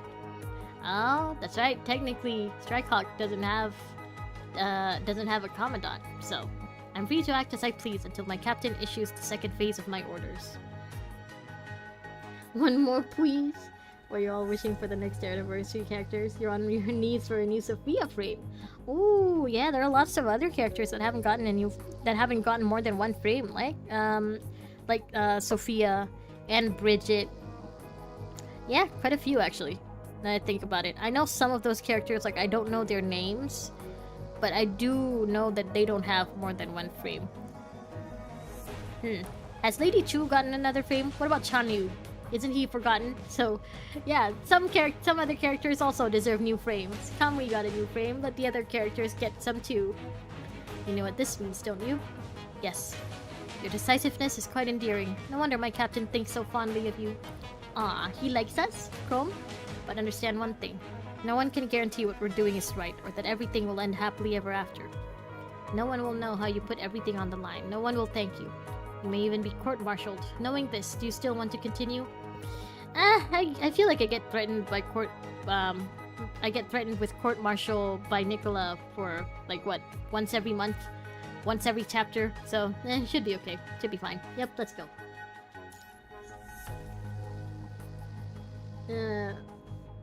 Oh, Micro Kiranina, I wish she'd be the next anniversary character. S-rank Jetta babe with mommy Yui specs, that's all you need. Karen no. You'll be extra evil and hid in front of you with your Ayla. Oh, Watanabe new frame. Watanabe already has like 2 frames, right? Changhu, Rojak jokes on you, you got Domino's. The mid pizza. No, Domino's pizza is good. It's not mid, it's good. Though, I guess I can't really say much because I'm not really a pizza person. I prefer other foods, but I think Domino's pizza is okay. S-rank Bambinada. Garlic bread is good there. Do they have garlic bread? I haven't been there in so long. The only thing I really like from Domino's is their chocolate lava cake. That's always nice. Hey, you hiding back there. Did you catch that? Your commandant gave the okay. Lee emerges from behind the tent. He stands there, staring at you. Lee, why are you stalking me? Commandant, you mustn't. Unauthorized actions are equivalent to fleeing the battlefield. You will be labeled a defector for going rogue, and in a normal army, you could be executed on the spot. I mean, I'm surprised we didn't get executed for helping Luna last time, you know, so I feel like going out to save a civilian child would be the least punishable offense we've done so far. Domino's has garlic bread. Ah, okay. And Yeehaw that chose chocolate lava cake. Yeah, the chocolate lava cake always does make me feel better when I get it. We got a plot armor. True, we have that too. Yeah, it makes you forget all the stress, right? You just feel happier when you eat it. We eat Italian stone oven pizza, the only good one. I live in Southeast Asia though. We don't really have many options when it comes to good pizza. We only got the chain restaurants, honestly. Not to mention putting yourself in danger. We don't have much time left. Once the last node is deployed, Babylonia won't wait to begin evacuation. Lee. Believe me. Lee, look at my eyes. Look at my eyes, Lee. Please! If we don't hold on to this, never be able to forgive yourself. If you put it that way, you can't save everyone, but at least save those you can touch. Can't you just take it easy for a day? I would if Babylonia would stop sending me on these missions. Wasn't it just yesterday that we were out at City 075 and fighting the Ascendants in their basement? I forgot what the place is called. I've always trusted your judgment. You are our commandant. German garlic bread. Oh. Is there a difference between German garlic bread and other garlic bread? I'm broke, let me enjoy my cheap stuff. Get my eyes see. I know there's stuff when I see it. Yeah, Lee, where are your abs? Show me! I can see in your eyes you want to get out. I can see in your eyes that you need it right now. If you insist, then take us with you. No? The squishy human is going alone? Is that smart? You mean this time is different? You always surprise me, Commandant.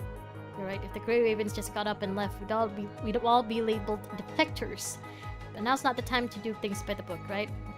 The Grey Ravens aren't afraid of being court-martialed. If there are any criminal charges, we'll face the repercussions together. That's not it. I need you all to stay here.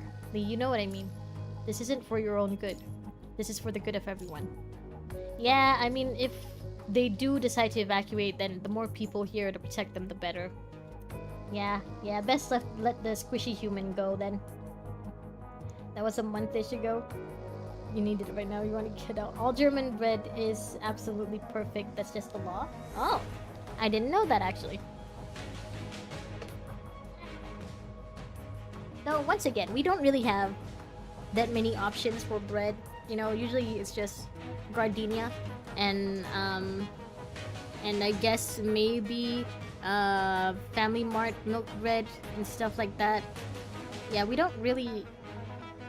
I mean, we have bakeries and they're usually run by Chinese people and not German people, so I guess I wouldn't really know what whether or not German bread really is all that better.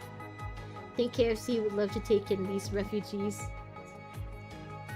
You know what? If KFC can get them working at the grill and at the fryer, then yeah, maybe KFC would take them. Understood. I'll inform Lucia and Liv. Return in one piece. We won't leave without you. The Grey Ravens will always be as one.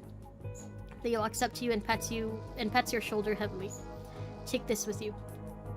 Is he giving us one of his guns? Is it gonna be like that meme? Here, take this gun. Go do crimes. Lee hands you a long black hexagonal needle and a comms device. Oh, the node? Press the top to activate the node. I disassembled it and made some minor modifications.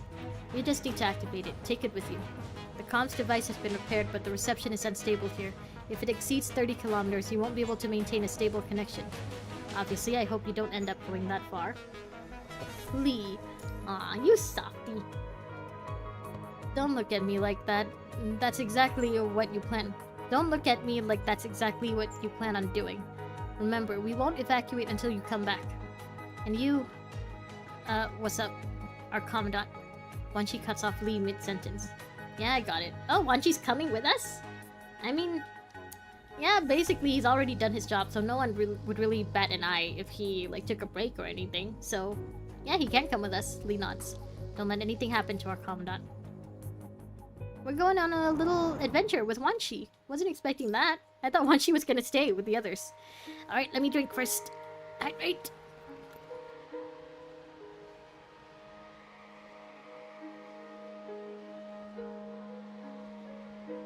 Yeah, you know, Corey, now that I think about it, I know that all of our Grey Ravens love us, but between Lee, Liv, and Lucia, Lee really is the more stalkerish out of all of them. Lucia is definitely in love with us, that's for sure. But Lee, I guess he's more protective and more stalkerish in a way, while Liv feels more like, you know, like a caretaker, like a parent. Gives him space laser code to multi-terrain destruction. Yeah, I thought Lee was gonna give us his gun. Never mind. I mean, he's got multiple guns. Ooh, that's what Wanchi looks like. Why can't you let me zoom in? I want to see what the thing on his back is.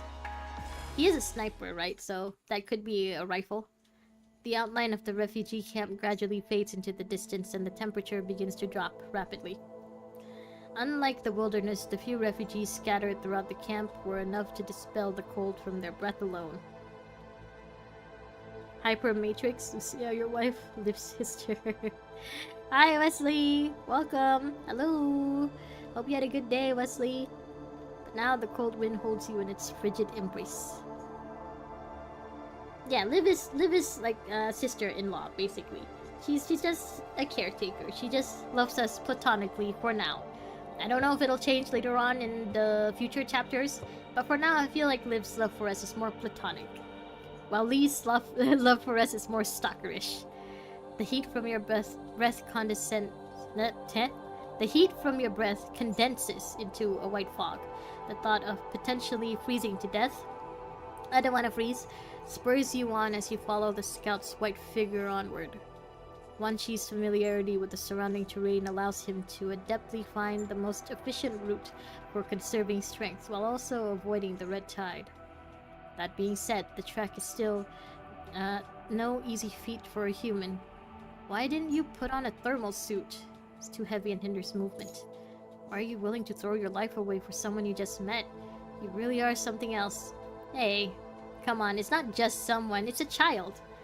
I feel like out of any stranger that I would give my life for, a child would be the most likely. You know, because children did nothing wrong. They're just stupid kids. The Infinity story is not canon, you refuse to believe otherwise. I want to say Liv is like a sister also, but with how your IRL sister acts, nah. Yeah, IRL sisters get more annoyed with you than anything. Barracuda, hello! I'm not a VTuber yet, it's just a little PNG. Welcome back, Barracuda. Hope you had a good day, hope you had a good weekend. Hi Barracuda. Tomorrow is gonna be 4.2 of HSR, 4.2 is gonna drop. And then after that, I think Season 3 of ZZZ is gonna come out soon after that, so can't wait for that either. Yay! Let's stop for some water. I remember the terrain up ahead. As long as he didn't jump into the red tide, we should be right on him. Is there any way for us to be sure that he didn't jump in the water?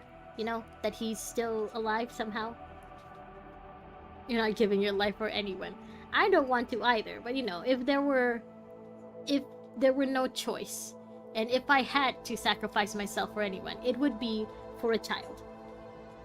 Here you go, Snickers. You're not yourself when you're hungry. Except Lucia, your family. Everything is canon, bro. Yeah, you can't just pick and choose, spirit. Don't mention it. You stop next to a rock formation and rest. Your intermittent daydreaming hasn't been acting up recently, has it? I guess that's a good way to call the flashbacks. Intermittent daydreaming. How could you tell? I used to be in the medical corps. I still got an eye for that sort of stuff. It happens frequently and without warning. The systems don't correspond to any disease I recall. What's wrong? Don't worry about it. I mean, it's not technically intermittent daydreaming, but I guess the symptoms are the same. I know you're allergic to peanuts. I didn't stutter. Oh my god, Spirit, you're allergic? Rojak, how could you? You're trying to kill him. Alright, if that's the case, I'll stop bugging you about it. Anyway, I already know about your... Oh, he knows? I already know about your condition.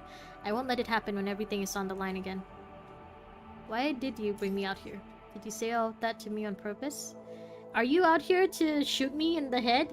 Are you the one carrying out the corporal punishment, Wanchi? Not just me, it's for Lee as well. Heh, clever.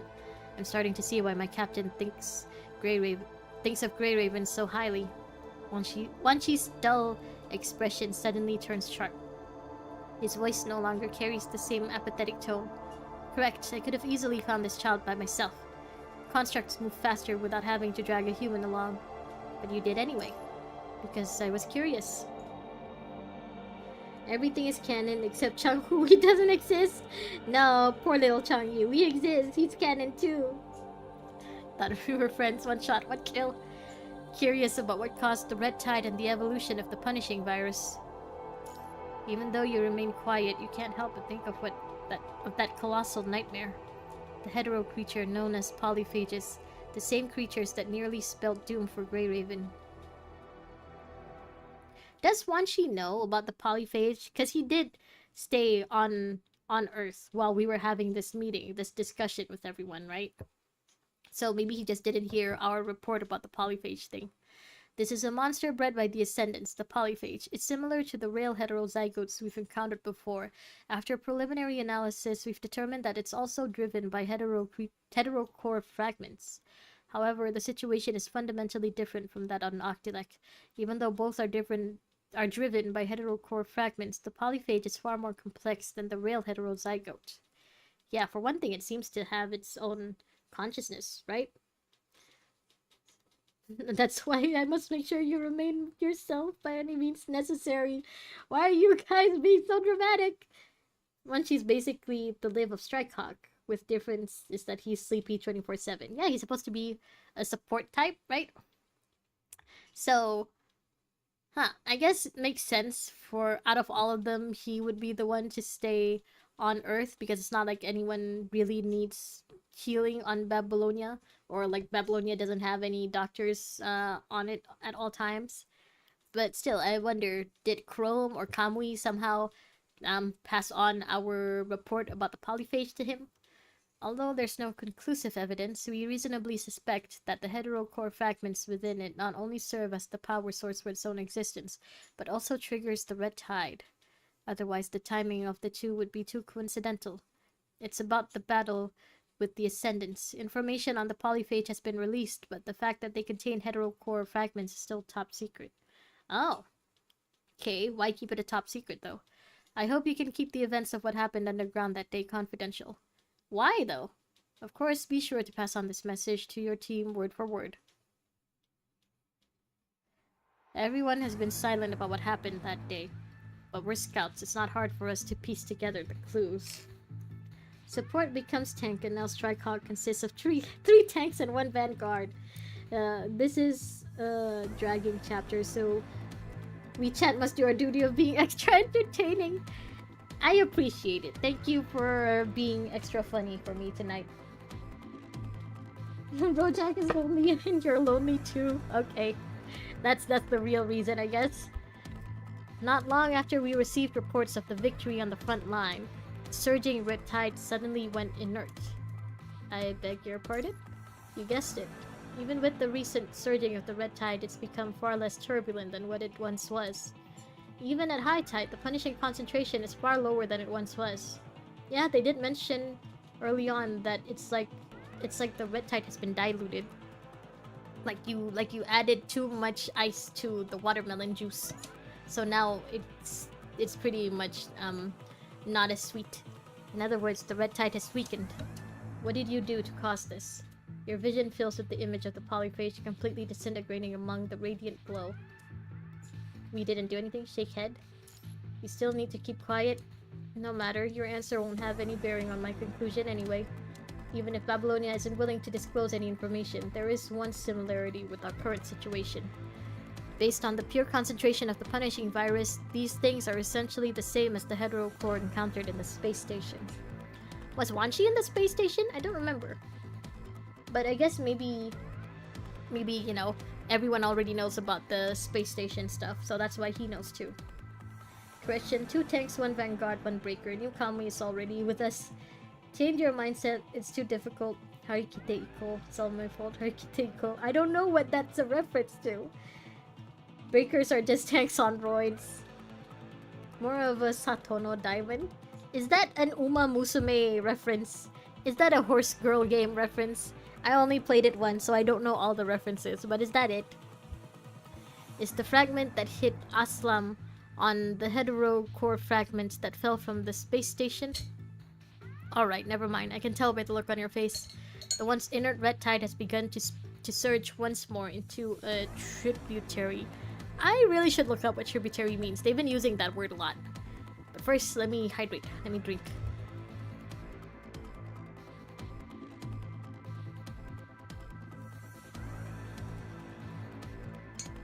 Ah, Uma reference. Okay. So I was right. No wonder I didn't really get it. We can't use conventional rules and logic to infer something like the red tide. That being said, we can't completely ignore the underlying meaning, can we? Wanshi turns his head and looks to the west. The intricate web of tributaries stretches out to the horizon.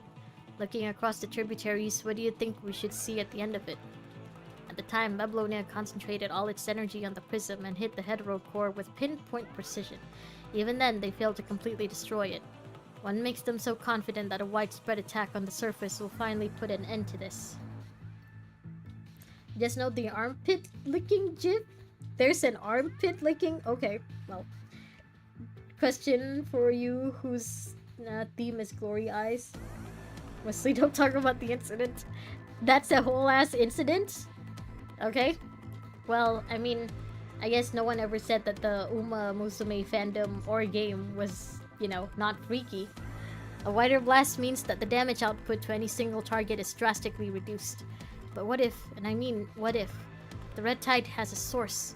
Destroying the source of the red tide wouldn't cause it to disappear, but it wouldn't be able to surge relentlessly. Then we just have to figure out an effective method to combat the red tide.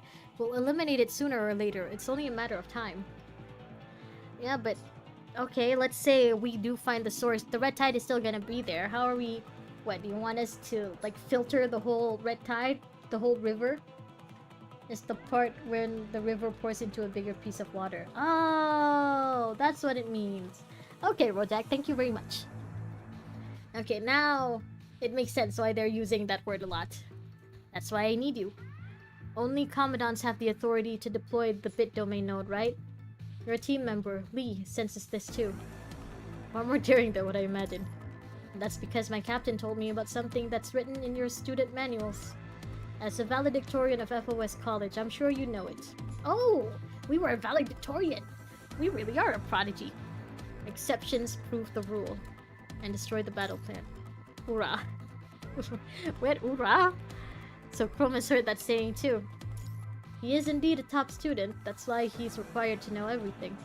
But if Kamui didn't pester him, he wouldn't have made this an interesting story. Oh, he only told you that because Kamui was pestering? Alright. After all, I'm a sniper.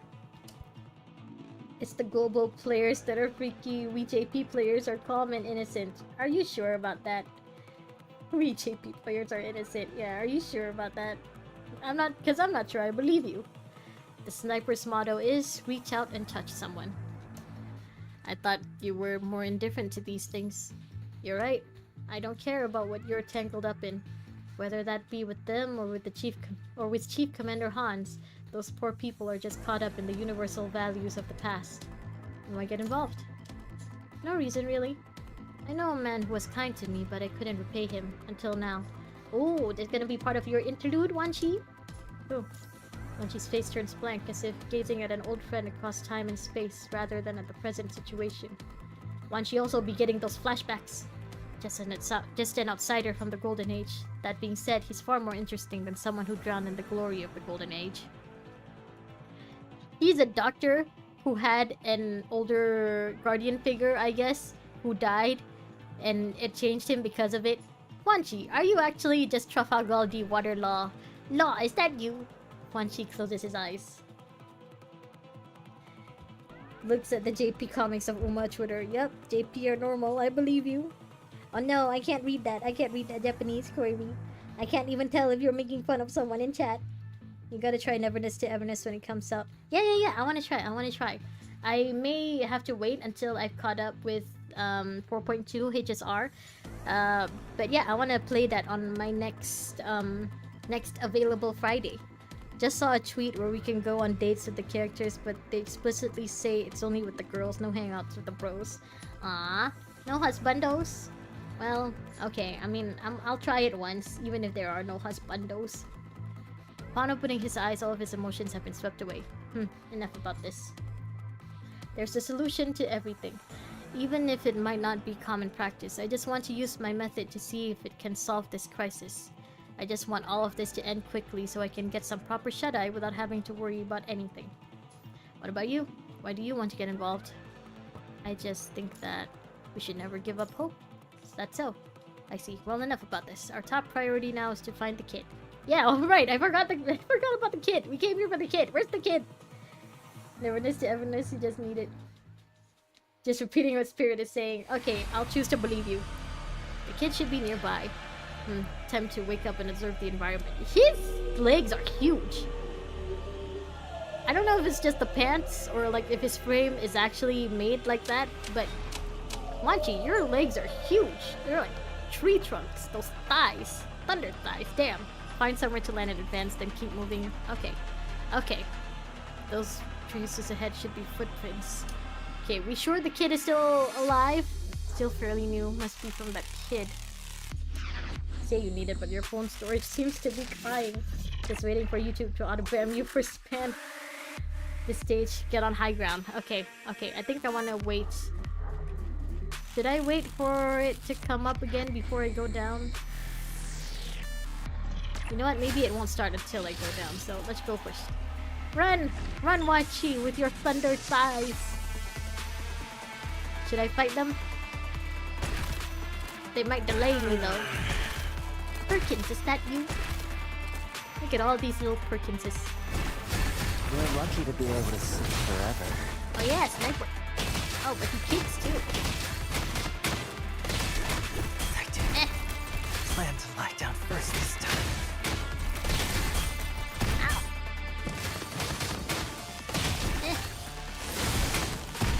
He's ice, I think. No wonder you got thunder thighs. You kick. One shot, one kill. Close your eyes. Trigger, is that you? Time to sleep. The sound has come back. Retreat to high ground. Get over there and wait for the tide to fall. Listen, loud yell. I'm up, I'm up. Ooh. Whoa. Siren is a warning. Not mocking you, do you want me to? Or it makes you feel better? Okay, it's gone. Alright, go search for the child. Ah.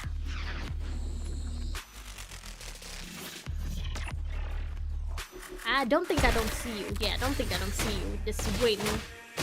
Little mole rats. We're lucky to be able. One shot, one kill. Close your eyes. Sniper's Creed. One shot, one kill.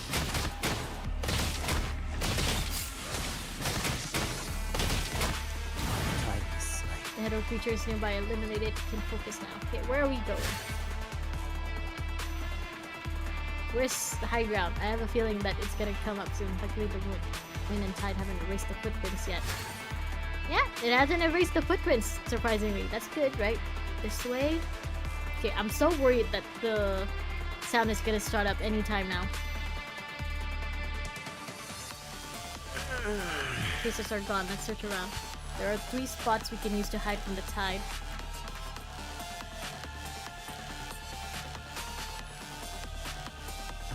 Wait, do you have one? You don't just ask someone that, Corey. You don't just ask a man if he has a girlfriend. Okay, hold on. Let me stay up here so I can read chat for a bit. In this kit, you're supposed to hold basic... Oh, okay. After hitting a ping, keep shooting. Okay, okay. Okay, I guess we check here first. Child, you here? That kid must have also stopped here. Hope you didn't encounter any hetero creature or dumped into the red tide himself.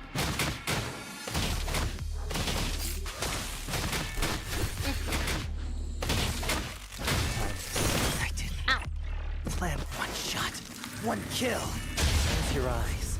Eternal slumber. Okay, I don't hear the whale song yet. Okay. Child?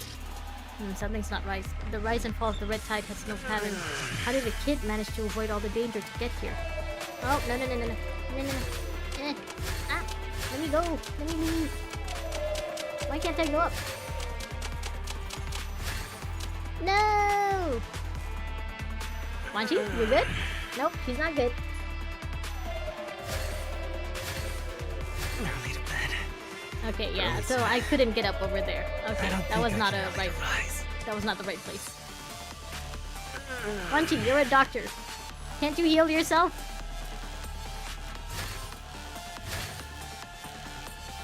Okay, where's the third place? Okay, there. Early to bed. Early to Early to bed, I don't think early I can to... early to rise. I don't think I can early to rise. I'm just hearing his lines now. The red tide is right ahead. It's unlikely that he jumped in. The kid has immense plot armor. Bring Selena back. You can do the mucking, no good pizza, no good garlic, can't even eat peanut butter and jam. Most importantly, you don't have US 5 rank Kitasan Black. Okay, well, I think that's another Uma reference, so I don't get it. The red tide is right ahead, unlikely that he jumped in. I can see scratching marks on the ground. Why would he stand here for so long? Did he see anything? Traces are heading back to where they begin. They took a different route though, across the region where the red tide I was don't so think I can prevalent, early to rise. as if someone was guiding him. Oh, is it whatever that came out of the red tide? Is it a hetero creature that has the kid's dad's voice? Whatever, it's not something we can worry. Now what? Looks like we don't need to waste our time here. The kid's already gone back. You hear the whale song again. Wanchi's face turns grim. Wanna turn back? course not.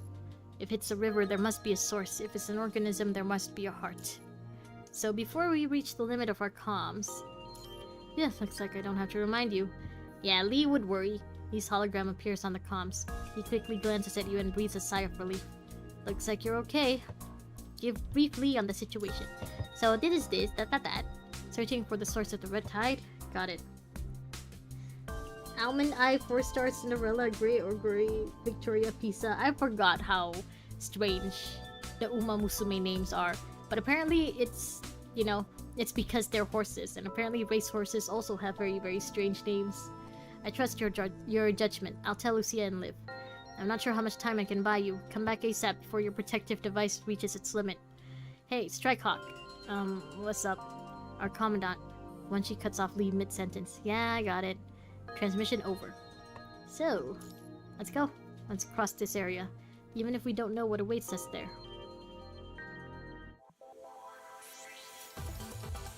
Dun, dun, dun, dun, dun, dun, dun. Voice of yesterday. Yeah, I think maybe the kid really was not dragged, but directed away by something from the red tide. You know what? I'm a little worried about the kitten because it still hasn't woken up to eat, and it should have.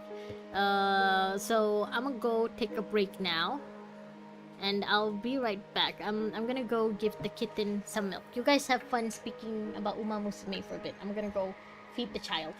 Translating these words, I trust your judgment. I'll tell the waifus in case you do something stupid. Lee knows what's up. Lee knows what to say to Liv and Lucia to get them not to come after us, probably.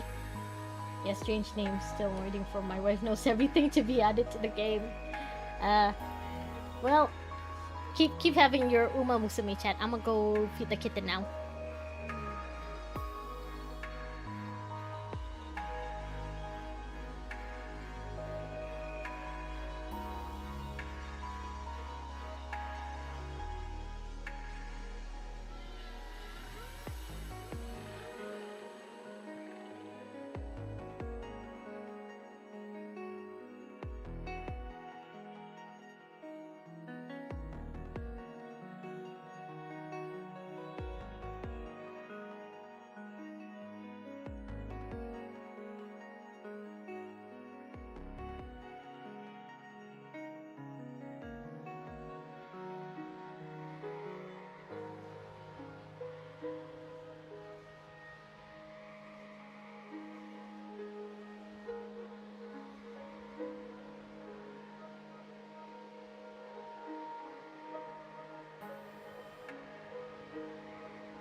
Hey, Kitten has been fed and pooped and warmed.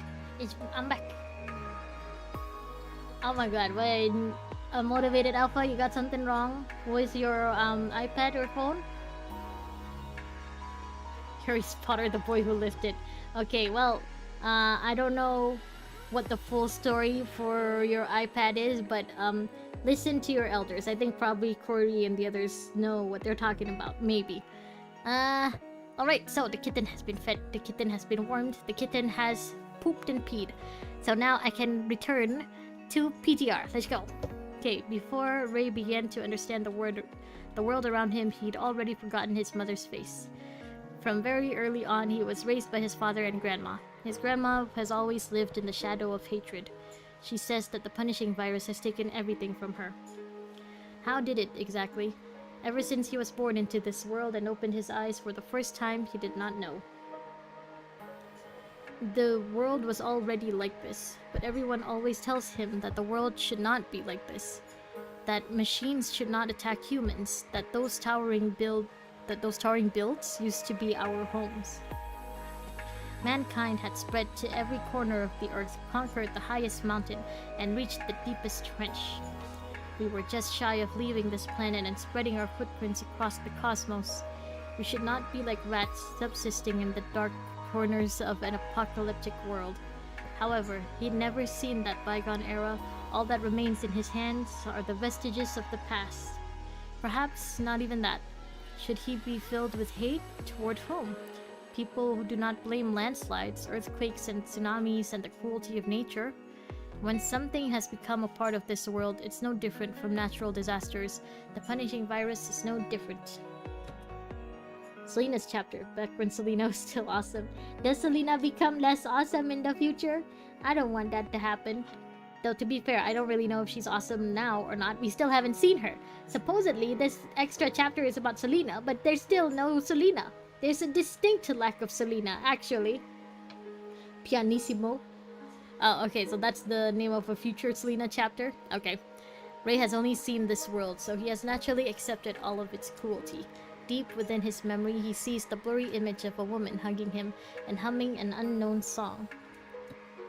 When they describe mankind like that, it sounds very similar to cancer. They spread everywhere. I mean, are they wrong though? I mean, yeah, that's pretty accurate. Cancer, yep. Reject humanity. Selena is awesome. Not according to Motivated Alpha. Not anymore, apparently. A lullaby. At least that's what the people of the Golden Age called it. The lyrics have been lost to time. All that remains is the melody. It's like a gentle stream of warm and tender feelings. That's the last sound left by his mother. Only from that lullaby could they feel the last bit of warmth from their past. Daddy. Child, go home. Daddy, where are you? Daddy, I'm scared. Daddy. Ray? Hearing the familiar voice, the boy hurries in the direction of the tide. The sound of waves is close at hand. Has no one told the boy that the red tide can sound like people that they know?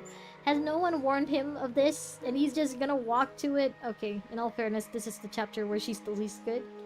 Pianissimo is her frame name. Oh. The only thing you hate about Pianissimo frame is the frame drops on default coding. Oh, the wedding coding removes that issue. Okay. How many... I think you guys mentioned before that Selena is one of the characters with the most frames, right? So... she has, I think, what, 4 or 3 frames, maybe? Pianissimo's default coding looks like something out of a fairy tale, kind of. The reason you hate Liv's new frame default coding? The red tide is your new father. No, child, stay away from the watermelon juice. As if within reach. But before the boy can get close to the river, a magnificent and loud sound masks his father's whispers. A slender female shadow looms over the red tide. Selena? Selena, is that you, finally? Whale song. He stops in his tracks. So the whale song this whole time was just Selena talking? Or singing, maybe? You get Liv's one. Pianosimi isn't as bad as limpidity. Hearing the words contained within the song, the boy bursts into tears. Motivated Alpha, that last message is very confusing to me. I know limpidity is Liv, right? And Pianosimi is, I guess, Selena again. So, I guess you guys just generally prefer Selena over Liv. Selena's frame is amazing. The clock and stuff in her is really cool. A really cool detail. You didn't find her good enough to be pulled out. Lee, you're back. Where's the Commandant? Gone. What do you mean, gone? Where did the Commandant go? Lee, you're supposed to be the Commandant's #1 stalker. How could you not know where Commandant is? To search for the source of the red tide with the strike hawk. I can't let the Commandant go alone. And with that, she prepares to leave. Why did you tell her? Why did you tell them that the Commandant is gone? Of course they're gonna go. I'll need to be stopped by Lee. That won't be necessary. The Commandant isn't alone. The strike hawk is there too. Wanchi? That makes me feel a little better, but it's just the two of them. Lee, can you explain? The Commandant wouldn't just leave without a reason. I want to know why. Aw, she's like a dog or a pet being told to stay at home because we gotta go to work. No. Limpidity is limited, that's why people don't like it. Oh, at least that's a primary issue. Limpidity make you choke in story. You're talking about the default coding. Ah, I kinda hate the fact that PGR's character's default coding sometimes is associated with something straight out of a fairy tale. If it's a separate coding, then that's fine. Oh, okay, so it's just a matter of taste thing, huh? You just don't like certain outfits then. Okay. Lucia, Liv, and the Commandant orders... Lucia, Liv, the Commandant orders us to wait here. Why? Aren't the Grey Ravens a team? And with the Commandant's current state, the fact that Grey Ravens will always be a team is precisely why we're staying. Lucia, you were confused once too. I'm sure you trust the Commandant's intuition. Lucia's concern begins to subside, because there are things that only we can do here. Also, you guys could cover for your Commandant. Like, if Hans comes and asks where your Commandant went, one or all three of you could just say that, you know, I went to the bathroom. There's Imperia's fairy coding. You hate limpidity with all your heart. Imperia's okay, so the case for Imperia is that she's supposed to be like an angel saving everyone. And that frame looks like an angel, so it's very cool. Okay, so Motivated Alpha, you prefer when the frame relates to what's going on in the story then, instead of, you know, just looking like something just because it looks cool that way? Because everyone else is here. Exactly. If we went with the Commandant, then we wouldn't be able to help if disaster strikes. Whether that be gathering everyone together, protecting them, or buying enough time for the Commandant. Are you worried? Are you afraid of being court-martialed with the Commandant? No, of course not. I'm just worried about the Commandant's safety. But I trust the Commandant's judgment. Same here. Let's use this time to do what the Commandant wants us to do. Chief Commander Hans. You're Grey Raven? Correct. I'm the Grey Raven's technical support construct. If you have any issues, speak with your Commandant instead of reporting directly to me. Yeah, no spoilers. I almost forgot. Yeah, gotta be careful with spoilers, guys. I might be okay with the spoilers, but someone else in chat might not be. So be extra careful. Liv always be saving and being an angel. Yeah, look at her. She's all white and stuff. That's basically the default angel color. If you have any issues, speak with your... Okay. I hope the Grey Raven Commandant taught you all proper change of command. Hey, just because I'm not there doesn't mean you get to talk to my ravens like that. I know the proper chain of command, but special circumstances have left our Commandant indisposed. Indisposed? What do you mean? The Commandant has already left. Come again? The Commandant has already left to find a child named Ray. Why are you tattling on me, Lee? This better be a part of some 4D chess maneuver or something. When did the Commandant leave?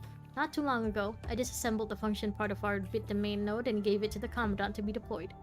Huh.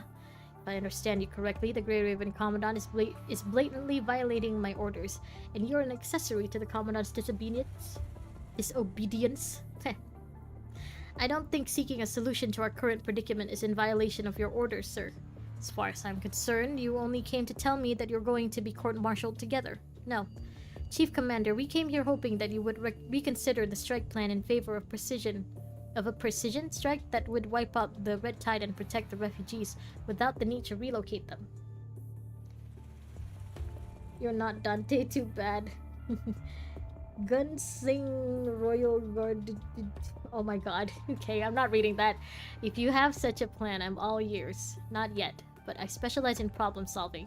Chief Commander, please allow me to use my big brain to figure out a third option, to figure out a new solution.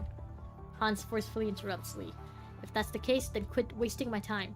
You disappoint me. I was already perfectly clear with your Commandant. Either they leave or die. There's no third option. There's always a third option. No need, you're already dead. PGR, please don't make trophy characters meta characters. What's a trophy character? I am not familiar with that term. Your only mission is to evacuate the refugees before Babylonia activates the Longinus arsenal. Unfortunately, your efforts have yet to yield results. A flurry of footsteps approaches, causing Lee and Hans to turn and look. Lucia and Liv bring the refugees to the field before Hans. 2 more constructs? Are you playing games with me, Grey Raven? Chief Commander, I beg you to listen to what the refugees have to say. They've already been loud and clear. They refuse to leave and want to await death. No, that's not it, sir. They're just sad, angry, helpless, and desperate. Chief Commander, please pardon my audacity, but have you ever been betrayed? Liv, now's not the time for talk no jutsu. As a soldier, I'm sure you vehemently oppose betrayal. By the power of reality check, judgment cut was prevented. Limited trophy characters, as of limited characters, are from collabs or something like Limpidity, so they're rare. Oh, okay. How big is the file size you're trying to download? Okay, so I guess the collab characters like Dante and Nier and the others and Blackrock Shooter, so they would count as trophy characters. Ah, I see. Yeah, it would make sense. You wouldn't want those characters to be meta, considering the fact that they're only there for a limited amount of time and then they're gone forever. Okay, I get what you mean. No honest man tolerates betrayal. What would you think if you and your comrades were surrounded on the battlefield and the commander ruled that sacrificing your troops was beneficial to the war effort? Oh, this is basically what happened in Avatar, with Prince Zuko. I would not call it a betrayal. If sacrificing myself would lead to victory, I'd gladly die on the battlefield. Exactly. Every soldier in Babylonia is willing to sacrifice their life for a distant victory. That is how we are educated. That is why we understand that this is what we were born to do as soldiers. But what about the civilians? Not everyone can or must understand the meaning of distant victory, nor will they be willing to sacrifice their will to achieve it. Do we not stand here to protect the free will of the people? In the situation I just described, if your troops are protecting a group of people and the commander orders them to be abandoned, what would you do? Would you abandon them and allow the enemy to kill the civilians you were protecting? What would you do if you saw a child crying? Talk no jutsu, always super effective. Wish Nero were here. Nero would be physical breaker. Virgil should have been lightning breaker or attacker. Virgil should have... Dante as fire tank or attacker is good. Yeah, I wouldn't know how good or not good they are since I don't have them! I don't have their characters! Ugh. Virgil suits physical. It's the reason he's not included, because his ultimate would be him saying fuck you. Yeah, that could be it. Or would you order your troops to fight to the death? Soldiers must protect civilians. However, if they can fight to protect them and choose not to, that is betrayal. Quit trying to strawman me. The World Government Disaster Relief and Emergency Assistance Act should only apply to civilians of the world government. In doing so, you regard them as comrades, do you not? Chief Commander, take a look. These are the people under your protection. Their parents, spouses, children, and siblings, they've done nothing wrong. But they have been met with a disaster. They have only one small wish, which is to protect their home until the very end. The Commandant went to find the child out of sympathy for the child's crying grandmother. She can be saved just by reaching out with a helping hand. Enough, give it a rest. You've already wasted enough of my time as is. Liv and Lucia tried Talk no Jutsu. Talk no Jutsu was not very effective. Nero's sleep skill where he just smashes the enemy using his wings. You don't remember the name of the move. This isn't the first time I've been in this situation. I've witnessed countless people during the Great Evacuation beyond my saving. At that time, the horizon was painted red by countless who perished. The only chance of survival was up. The laws of war are complex yet simple. All factors can be quantified into the addition and subtraction of effective strength. The first party to have their effective strength reduced to 0 will be declared the loser. We can think about feelings, but war will not, and neither will the punishing virus. The punishing virus cares about facts, not feelings. In our war against the virus, the only thing we can do is try our best to preserve our effective strength. Some people call us hypocrites, but only those who survive are qualified to criticize hypocrisy. You see someone crying for their children in front of you, but if you don't stop the red tide from entering the ocean, millions more will cry for their children. Are you capable of protecting each and every one of them?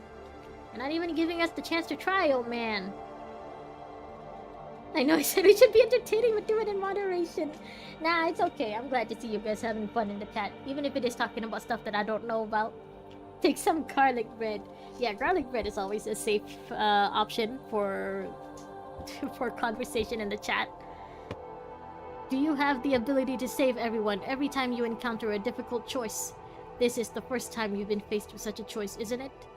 And this won't be the last time, I guarantee you that. Despite being barricaded outside of the constructs guarding Hans, Liv remains persistent.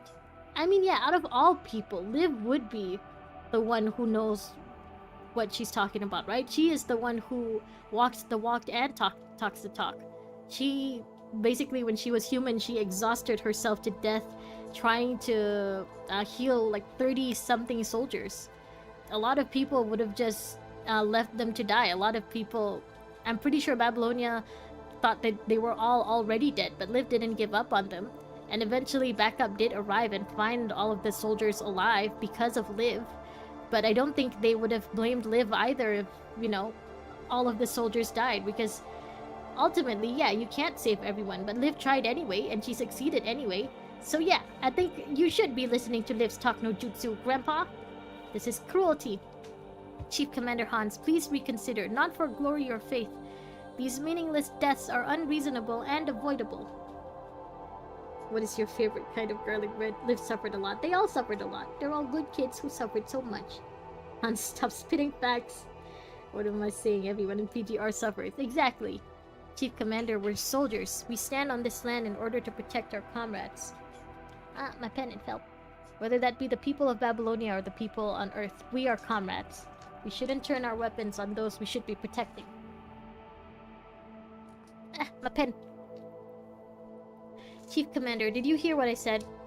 Did you say something? We received a transmission from Team 07. They've deployed their bit domain node. That should be the second node, right? We need at minimum 3. Saving everyone is better left for the hero. According to Grail-kun, killing millions of people makes you a hero. Grail-kun? I don't know what that refers to. We've deployed our node. The Red Tide's tributary is still some distance away from us. We can't guarantee that the Red Tide won't flood the area within Babylonia's next orbital cycle. Now's the optimal time for activating the node. Do you want to authenticate and activate the bit domain nodes now? Chief Commander. Now just before he could finish talking, a cry interrupts him. Ray, Ray! Behind the dunes of yellow sand, a thin figure walks towards the camp. The woman on the verge of collapse rushes forward. After seeing the boy's face, she slaps him. Okay. Kneels down in the sand and hugs him tightly. Noticing that the boy shows signs of corruption, Liv rushes forward, injects a serum into the boy's arm, then quietly steps aside. The boy feels a stinging hot sensation on his face before he can even process what has happened. Sorry, Granny. I was just so scared. I wanted to find Daddy. Let me go check your phone in the freezer. Why is your phone in the freezer? You love every construct that isn't clearly evil. Luna? Oh, it's a Fate reference. Okay, well. Yeah, what about Luna? Okay. I really should try to play Fate Grand Order someday. Maybe on a Friday. You know, just so I can understand these references. I know very few Fate references. Ray, your daddy. I found him. The woman just takes this as the boy's overactive imagination after being frightened. Really? Where did you find him? But so what? Now that it's over, there's no need to correct or shatter the boy's dream. Yeah, he was in that red water. I heard Daddy. What'd he say? He said, take care and live a long life. Wow, the Red Tide actually said something nice. It didn't tell the kid to come and play in the water or anything. The woman's eyes open widely. Why is your phone in the freezer? The war is secret. Also, the servant does an entire attack that can be seen from miles away. She instantly recalls a memory long ago. Before all of the tragedies, the newborn child rests in her arms, so fragile but so full of hope. She kisses her baby on the forehead, then says the same thing to him. It all seemed just like yesterday. She turns to face the constructs of the calibration team. No resentment, no hatred. She had exhausted all her emotions. Her voice was hoarse from crying, like a mother bear that had lost her cub. Playing ZZZ on your phone. Yeah, makes sense why you need a freezer. Makes sense. Freight Grand Order is really old. It's kind of good, but it hasn't... Oh, it really hasn't? The Red Tide is sauce. Hot sauce. I thought it was supposed to be watermelon juice. Standing off the side, Liv instantly understood the reproach within her eyes without uttering a word. Why didn't you come sooner? At that moment, Liv gets choked up on an overwhelming sense of guilt and empathy. Ah, don't cry, Liv. You have very, very limited amount of fluids in your construct body. You shouldn't waste it on tears. Why didn't we come sooner? If we just came earlier, just a little bit earlier. If only I'd come here sooner. If only I was a bit stronger. If only I could bear some of their agony. Would I have been able to prevent this from happening? Ah, it's not your fault, Olivia, don't think it's your fault. You don't have storage for ZDZ. It's filled with Uma Musume and PGR and Lucia pictures. Watermelon juice can be good. Watermelon juice is always good. What are you talking about? You drink the red milk and turned you into an ascendant. What is ZDZ? Zenless Zone Zero is the Hoyo game with the most jiggle physics. But how much earlier? A few days, weeks, years before the Acadia evacuation, or before the ensuing collapse and chaos of society? Liv, don't go time traveling now. No one has an answer to this question. No one can answer this question. Liv will remember that. You know, we still haven't met Selena. Hopefully, in this one we meet Selena, because I saw that the title of the note is Whale Song. Selena, where are you? Ayla wants to see you again. 3 hours ago. Babylonia, come in. Who shall I connect you to, Commander Hans? Connect me to President Hassan. I have a status report. Transferring comms. What is it, Hans? We have found a number of refugees in the attack zone. Understood. Anything else? Shall we proceed according to the plan? What do you suggest? The other 2 calibration teams are still en route, but according to visual estimates, the red tide is spreading faster than expected. Teams will have to adjust their node positions accordingly to expand the blast area. We can only rely on handheld devices for surveying and mapping, which significantly delays the time in which we can execute the plan. Considering the time required to change orbit and for Babylonia to change the arsenal, combined with the terrain nearby and the mobility speed of the troops, it will take at least 10 hours to ensure that all nodes are deployed. By that time, the red tide will inevitably spread to an area less than 10 kilometers away from the refugee camp. I forgot to hydrate. Hold on. Let me drink.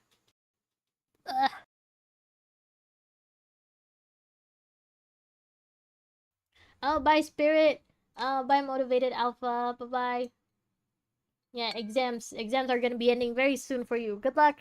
Good luck, buddy. We're gonna meet Selena this chapter.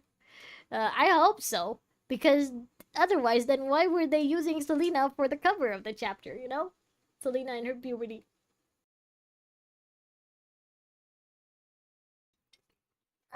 Okay. To be on the safe side, I don't suggest relocating the nodes. Otherwise, I can't guarantee that the attack range will completely cover the red tide. We have issued an emergency evacuation order to the refugees, but they are unwilling to vacate the area. Bye. Oh, Rojak, you're leaving too? Bye-bye. Thank you for staying. Thank you for dropping by, you guys. Thank you. How do you wish to proceed? Although the World Government Parliament has been relocated to space with the Eden-class Babylonia, the people on the surface are still our comrades. We're all citizens of the world government. Citizens must fulfill their basic obligations, including cooperating with the army and emergency asylum. According to the instructions of Article 21 of the World Government Disaster Relief and Emergency Assistance Act, if civilians are found while executing a mission, they must be notified and evacuated to safety. Unfortunately, it appears that they are unwilling to evacuate. According to the instruction of Article 22 of the World Government Disaster Relief and Emergency Assistance Act, if civilians insist on remaining within the boundaries of an operation, military forces are authorized to forcefully remove all civilians. Now that spirit is gone, everyone here can have some garlic bread. I see how it is. You're just playing favorites. You know quite well. I've committed all of the rules and regulations to memory, even if they are no longer applicable in this era. Cooked Selena? Is that the Selena we're gonna see? A cooked one? One that was cooked by Gabriel, perhaps? Please allow me to evacuate these refugees under the pretense of successfully deploying the domain nodes, with or without force. Request granted. Evacuate the civilians by any means necessary. But remember, Babylonia will only initiate the attack once node deployment has been authenticated, regardless if the evacuation is a success or not. We have only one chance. This is all for humanity. Understood. Any other issues? No, sir. Report complete, Mr. President. Oh? I was expecting him to complain about Grey Raven there. Okay. Yeah, I guess Hassan is giving Hans a little hint there that as long as Hans doesn't confirm that the nodes are all in place and ready, then he won't activate it, meaning that he's giving Hans more time, more of a chance to get the people out. Wait, what is it, Mr. President? Hans, you experienced the great evacuation firsthand. You're one of the most experienced soldiers in active service. He's still in active service? You're still here? No, no, no. I thought you, when you said bye-bye, that meant you wanted to leave, Jack. I don't want you to leave. You know, if you want to stay, then just stay. But also, shouldn't you be at work right now? Shouldn't you be focusing on work? You should know why I entrusted you to be the commander of this operation instead of handing over the task to the younger generation. For example, the up-and-coming Grey Raven Commandant. I don't, Mr. President.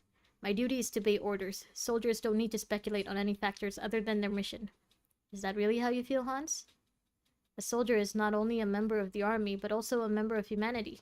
Young soldiers tend to forget the former due to the latter. Only after refining themselves over a lengthy military career will they steel their judgment. So you've tasked me with this mission because I have the necessary experience and you trust my judgment? Not only that, judgment entails responsibility. When passing judgment, you must bear the full weight of its consequences. Night is too heavy for the dawn of a new era. I don't doubt their fearlessness in the fight against the corrupted, but they have yet to awaken to a higher calling. Yes, I understand. The responsibility of our generation should not fall onto the next generation. The atrocities committed by our generation should not be repaid by future generations. Hans, I know the cruelty I ask of you, but the blood of the youth has not been cooled over many long years. Such is the same for their passion. I don't want them to lose this passion so early. So I must play the judge, you, and you the executioner. Okay. Alright, I guess Hans isn't... Hans is pretty cool, I guess. He's not that bad, I guess. Also, how much younger is the Graven Commandant supposed to be when compared to Hassan and Hans? I mean, it sounds like we're definitely younger than Hassan, but like by how much? Are we in our 20s-ish? Or are we, you know, because we're such a prodigy, we're actually 16? You have 4 jobs. If you always focus on work, you'll become Nicola. Also, if you say nothing in chat, means you're doing something in work. Oh, okay. Alright, well, good luck with your 4 jobs, I guess. Lord Bronya, hello. Welcome back. Hi, Lord Bronya. Are you excited for the new Silver Wolf, Lord Bronya? As you wish, Mr. President. When I accepted my appointment, I was ready for the worst. The current situation is within my expectations. Moreover, I didn't think I would have a chance to return to the surface ever again. Thank you for giving me this opportunity. Such gratitude is unnecessary. Humanity may have emotions, but the universe does not. Babylonia is the scale that balances the past and future of humanity. The fulcrum... That's a word I haven't heard in a while, fulcrum. The fulcrum between the two is a steel wire hanging over the abyss. We are the people who walk the steel wire. Not excited? Okay, I guess you don't really like that Bronya then. You just like the Honkai Impact 3rd Bronya, which, you know what? Understandable. Haas, I'm sure you know what to do. I know what to do? Is it almost time? Yes, Chief Commander, almost ready. Do you want to authenticate and activate the bit domain notes now? Wait, Chief Commander, I asked the other 2 teams to verify that their domain nodes are functioning properly. After the second verification... Oh, sorry. After the second verification, I can safely activate the nodes and request Babylonia to launch the attack. Roger. Okay, so he is giving us a little more time. After walking for who knows how long, you've lost all feeling in your legs. My legs, my joints, I'm too old for this.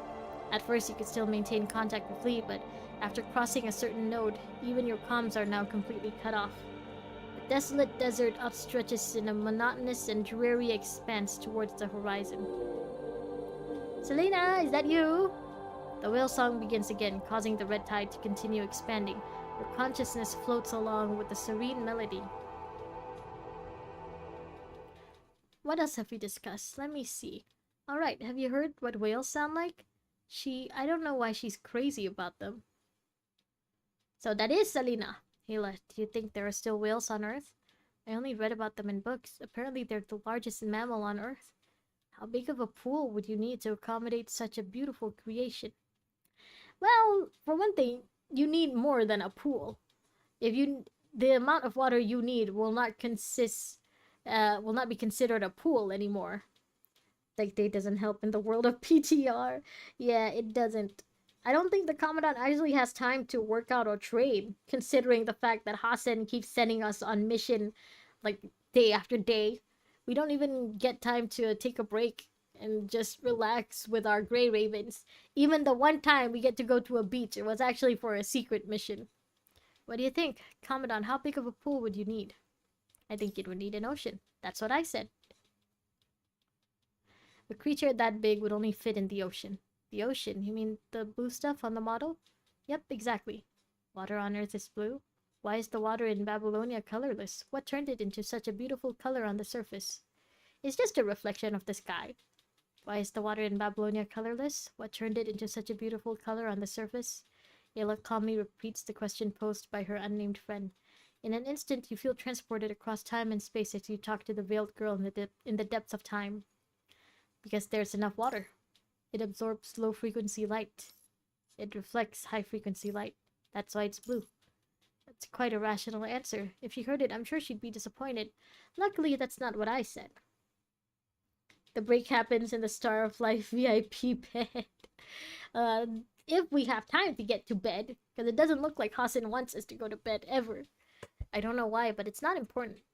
Alright, enough about that. Back to whales. If that's the case, whales are the bards of the ocean. Their voices must be far-reaching and long-lasting since the ocean is so vast. Must be lonely not getting a response. Yeah, there's the story of a whale who can only do a whale song at 52 hertz, which sucks because the other whales can do whale songs between 10 to 40 hertz, right? So that means they can never hear that 52 hertz whale, and that 52 hertz whale most likely can't hear the other whales either, you know, which is sad because that means that it's just calling out its whale song into the ocean without getting a response, and it's probably the only whale around that can make that sound at 52 hertz. So it probably isn't part of a pod or anything, which is sad. The poor guy. When I heard that story a long time ago, I did feel very, very bad for it, and I still feel bad for it now. What do you think it's like on the surface? What do you think it's like on the surface? What do you think it's like on the surface, Chapter? You notice something waving in front of your eyes. So not again? Wanshi brings his hand back. Sorry. You were out for quite some time. I was just thinking about something that happened a long time ago. You hear the whale song again. Ooh. This intricate web of tributaries spreads like slime mold. Ew, slime. The source of which is unknown. Wanshi, What do you think of this sound? You think it sounds like a whale song, but the refugees call it the Siren's Call. Siren's Call? Documents left over from the Golden Age say that sirens were monsters that lived in the ocean who lured sailors with songs. Sailors would become entranced by their songs and crash their ships into the reefs. It's not difficult to understand why it's garnered such a negative reputation. After all, the sound and red tide coincide with death. But it's bound to the red tide, so we can always rely on the sound to predict the rise and fall of the red tide. What if it's not Selena controlling the rise and fall of the red tide? What if it's just Selena trying to warn whoever's out there, like, hey, red tide's coming up. You better go above ground. Go to high ground. Suddenly remember the repeated announcement on the plane in this mission. Oh, you mean, attention passengers, that one. Ironically, it isn't so much an alluring sound that puts people in a trance, but rather, it seems to be a reminder of the approaching red tide. Think we could follow the sound to the source? Doesn't seem like a problem. But, got any ideas? I have a hunch. Maybe it's a cry for help. The Siren's Call is actually a cry for help. Huh, you and our member Kamui sure would get along, huh? We do get along, actually. Thank you for noticing. Speaking of which, the spectrogram of this voice... Forget it, it's nothing. This is the repeating chapter. It is! It even repeats something that it showed to me like 5 minutes ago. Going upstream, you follow the sound for quite some time. The web of tributaries becomes more densely woven. The yellow sand has now turned black and gray. Hetero creatures on the shore of the red tide are writhing through the sand, stone, and soil. The rustling sound is like the footsteps of death. Wanshi's lethargy was now in full restraint, leaving only seriousness and solemnity. The sound is getting closer and closer. No longer dragging out his words, his speech has become rapid and precise, as if worried about some unknown entity. Understandable. I would also be worried about some unknown entity if we just talked about sirens like 5 minutes ago. I would have thought that we jinxed ourselves or something. Are you receiving any alerts from your protective equipment? No. What about you? My inward device was enhanced by the support force. I should be fine for now. Now we can rely on the sound to judge the rise and fall of the red tide to avoid it. If we proceed any further, we may have no other choice but to get up close and personal with those things. Punishing concentration is one thing, but those hetero creatures are another thing entirely. Are you sure you want to continue? I mean, yeah, we made it this far. Good point. Selena! You hear the sound again. A whale must be lonely if it doesn't get a response. This was the only thing going through her mind. Hard to imagine, huh? You think whales get lonely? Huh? Why are you thinking about that too? I didn't think the Grey Raven Commandant was so romantic. Excuse you, I have a harem, thank you very much. I asked her the same thing. Do you think whales get lonely? I think they get really lonely. Then she sang me a song. She's always been like this. Once she has inspiration, she will practice it immediately. I saved the recording. Want to hear it? Sure. Ayla activates the terminal. Do we actually hear Selena's voice actor singing? You hear someone singing in Adagio Aria. I have no idea what that means. This is the most beautiful sound you've ever heard. Is it? Whales get lonely when the card balance goes below a certain amount.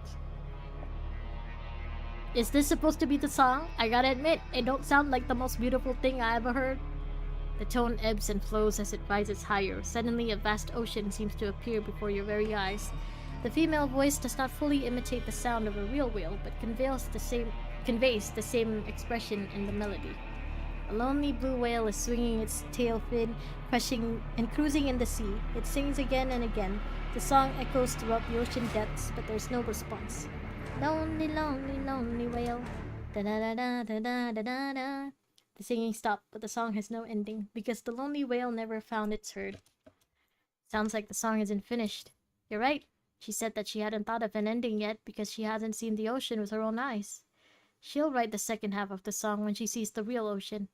That's what she said, at least. Are we actually gonna see Selena or not? Come not. Someone pats your shoulder forcefully. You return to your senses and look around. Only then do you realize that you have entered a hostile area. You just started sprinting for some reason. I thought you were gonna jump into the red tide. What the hell is... Selena! The sound interrupts Switchy. Unlike before, you hear the sound nearby. Both of you turn to look towards the sound. Where is this? You hear a thunderous buzzing in the air, but the whirlwind of sand suddenly stops. Under the gray clouds, the sand-dune red tide merges into a lake. Here, the tide is tranquil, reflecting like a giant mirror. Or more accurately, it's like the calm before the storm. I didn't think we'd actually find it. Banshee mutters to himself. In the middle of the tide stands a humanoid monster resembling a skeleton. Several steel forks of condensed punishing virus nail it to the center of the lake. Oh, that's supposed to be where Selena is. If it were not for this hellscape, it would seem as if it was the crucified Son of God. What's that? The question seems to rouse the monster in the middle of the tide. It struggles to raise its head and unleashes a dense but serene song. This was the siren's call that you'd been hearing. Then it suddenly turns its head and looks this way. The tranquil red tide seems to suddenly take on life as it gradually inundates the surrounding land. So she's just spiked there. Yep, she's just spiked there. Oh, she fell. Selena, where are you going? Oh, she has legs now. Punishing virus is forming its body. Is that a new hetero creature? The red tide is rising. The invert device won't last long. We better finish this off soon. Oh, so we don't even get the chance to get on high ground? Okay. Plan to fly down first this time. Ah. Ow.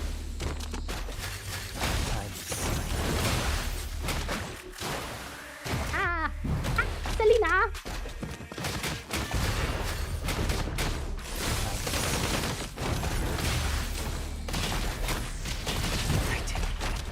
Plan to lie down first this time. One shot, one kill. Close your eyes. Selena! Time for you to go to bed. Go to bed, Selena! One shot, one kill. She's angry because you saw her in puberty. Oh, are you guys calling it puberty because of the red tide? You know, because she was above the red tide. Or is it because of something else that I'm missing? Plan to No! lie down. No! I have no plan to end it here. You're supposed to be a whale, not a shark. Sharks don't make sounds. One shot, Or they one don't kill. sing. Close your eyes. Sharks and whales also don't pop out fireballs. Ah! No, bad shark. Shot, one kill. Bad siren. Close your eyes. Oh, done? Nope, not done. Second base.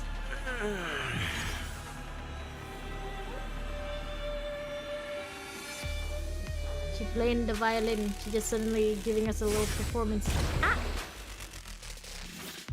I thought she was gonna squash one she there. Selena? You good?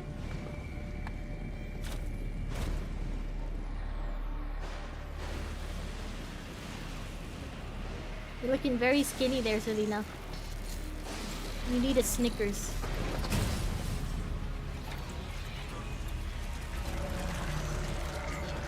Alright, second phase, here we go.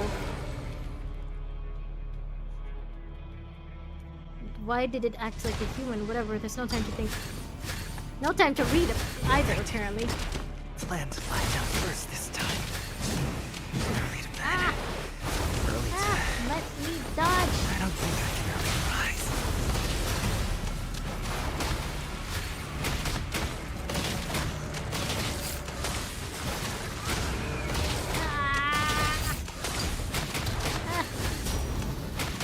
Early to bed. One shot, one kill. Close your One eyes. shot, one kill! Oh, You're lucky to be able to sleep forever. ah! Lie down. Maybe not. And I need to revive, so feel free to spam win. Okay. Where are you? Where are you? I can't see you. Time for you to go to bed. You know, for someone who uses a gun, you sure prefer short distance fighting. You sure do prefer melee fighting, Plan won't to you? lie down first. This time. One shot, one kill. Close your eyes.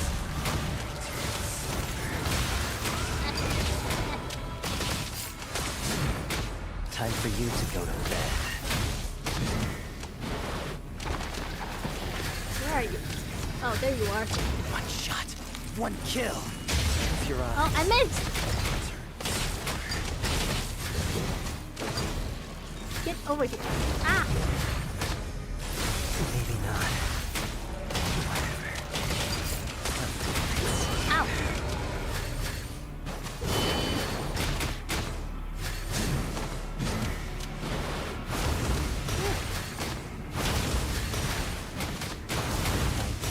One shot, one kill. Close your eyes.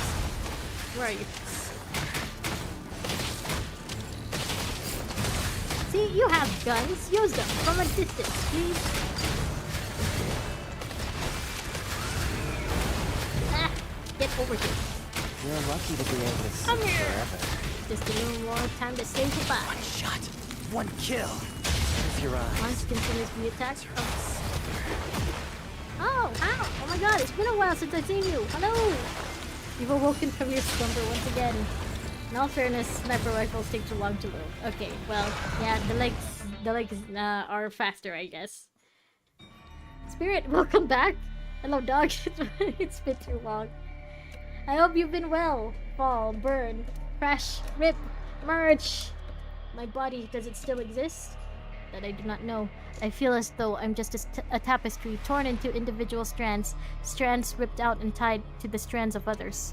Soft cotton, coarse linen, sharp glass, sturdy, cold, barbed wire. Wire. Oh my god. I had some guess. These barbs and blades, sharp like scalpels. I wept and cried out in agony, yet nothing has freed me from this eternal despair. She's in despair! That's why you gotta do one shot, one kill. We're back on the Bloodborne looking boss. I guess we're here now. Yeah, we got to EX04 finally. After like 40 plus streams. I can only weave this pain into the fibers of my being. Echoes of desperation, incessant thoughts, deep love. Whether it's love, regret, anger, fear, or hatred. The myriad of beings are all woven into my fibers. Someone, anyone, deliver me from it all. Anyone, please, please hurry. Kill me. Okay, I guess... I'm sorry, Hound, but I guess I'm gonna have to stop it here because we finally met Selena. Finally. Oh my god. Anyway, Hound, how have you been? I hope everything's been going well for you in your life. I hope things are good. You want a sniper. She's describing an existential crisis. Okay. Yeah, I think it's best for us to stop here because we finally got to see Selena. And then... yeah, and then tomorrow I'm gonna go do 4.2 of Honkai Star Rail. And if Season 3 of ZZZ doesn't come too soon, you know, if I can finish the Star Rail quest quick enough, then I'll just continue with EX04 with part 3. For a better term, can be gaslighting, sure. Kind of. Haven't hopped in PGR for a while. It's okay, that's why the game will wait for you. That's why the game gives you rewards if you don't come back sooner, you know? They want to encourage you not to come back. So with this new birth. Which you don't think anyone knows. Well, we know now that you've told us. Alright. Okay, I think this should be a good place to stop, yeah? Also, just to reconfirm, after I'm done with EX04, I'm gonna do the Selena interludes and the Nanami interlude. I haven't done Nanami Pulse interlude yet. Also, now that we've met Wanshi, would it be okay for me to do Wanshi's interlude? Or is that still considered like a really big spoiler? Definitely can't do Luna Laurel yet. I think maybe we can do Lady Chu and Changyu's too. Alright, but that's for way later. Yeah, Kamui's here. Kamui in R&D. The new Kamui. Yeah. Still not sure if I wanna pull for him, but I could. Don't know if I wanna, but you know, I could. Alright, that should be everything for now. Hypnosis good. Okay, so it's not gonna be spoiler territory anymore after Echo Aria. Good. Alright, that should be it for now. I'm gonna go and I just fed the kitten, so it should still be asleep and not hungry. So yeah, I think that should be it for now then. Okay, I'm gonna go do some other stuff. Dr. Lucid Dream. Dog is biggest Kamui fan. I forgot. Alright, Rojak, Spirit, and Deceitful Hound. Thank you so much for coming back. It's been a while. I'm glad to see you're doing well enough to come back. Corby, Lord Vanya, Sticks, if you're still there, thank you as well for joining me. Micro, if you're still there, thank you as well for dropping by. And Wesley, you too, thank you so much everyone. I guess... Oh, and Jair and Barracuda too. Thank you so much everyone. I guess I'll just see you guys tomorrow for Honkai Star Rail. And then, yeah, hopefully I can finish the main quest for 4.2 and return back and finish Echo Aria soonish, Sunday. Have a nice day, stay safe and hydrated. Yes, everyone, stay hydrated and stay safe. I hope you all have a good rest of your night. I hope you all have a good rest of your day. Take care, everyone. Take care, children and grandchildren. I'll see you guys again soon. Bye-bye. Thank you so much for dropping by as usual. Thank you. Bye-bye. See you. Have fun. Good night. Good night, everyone. Bye. See you. Bye-bye.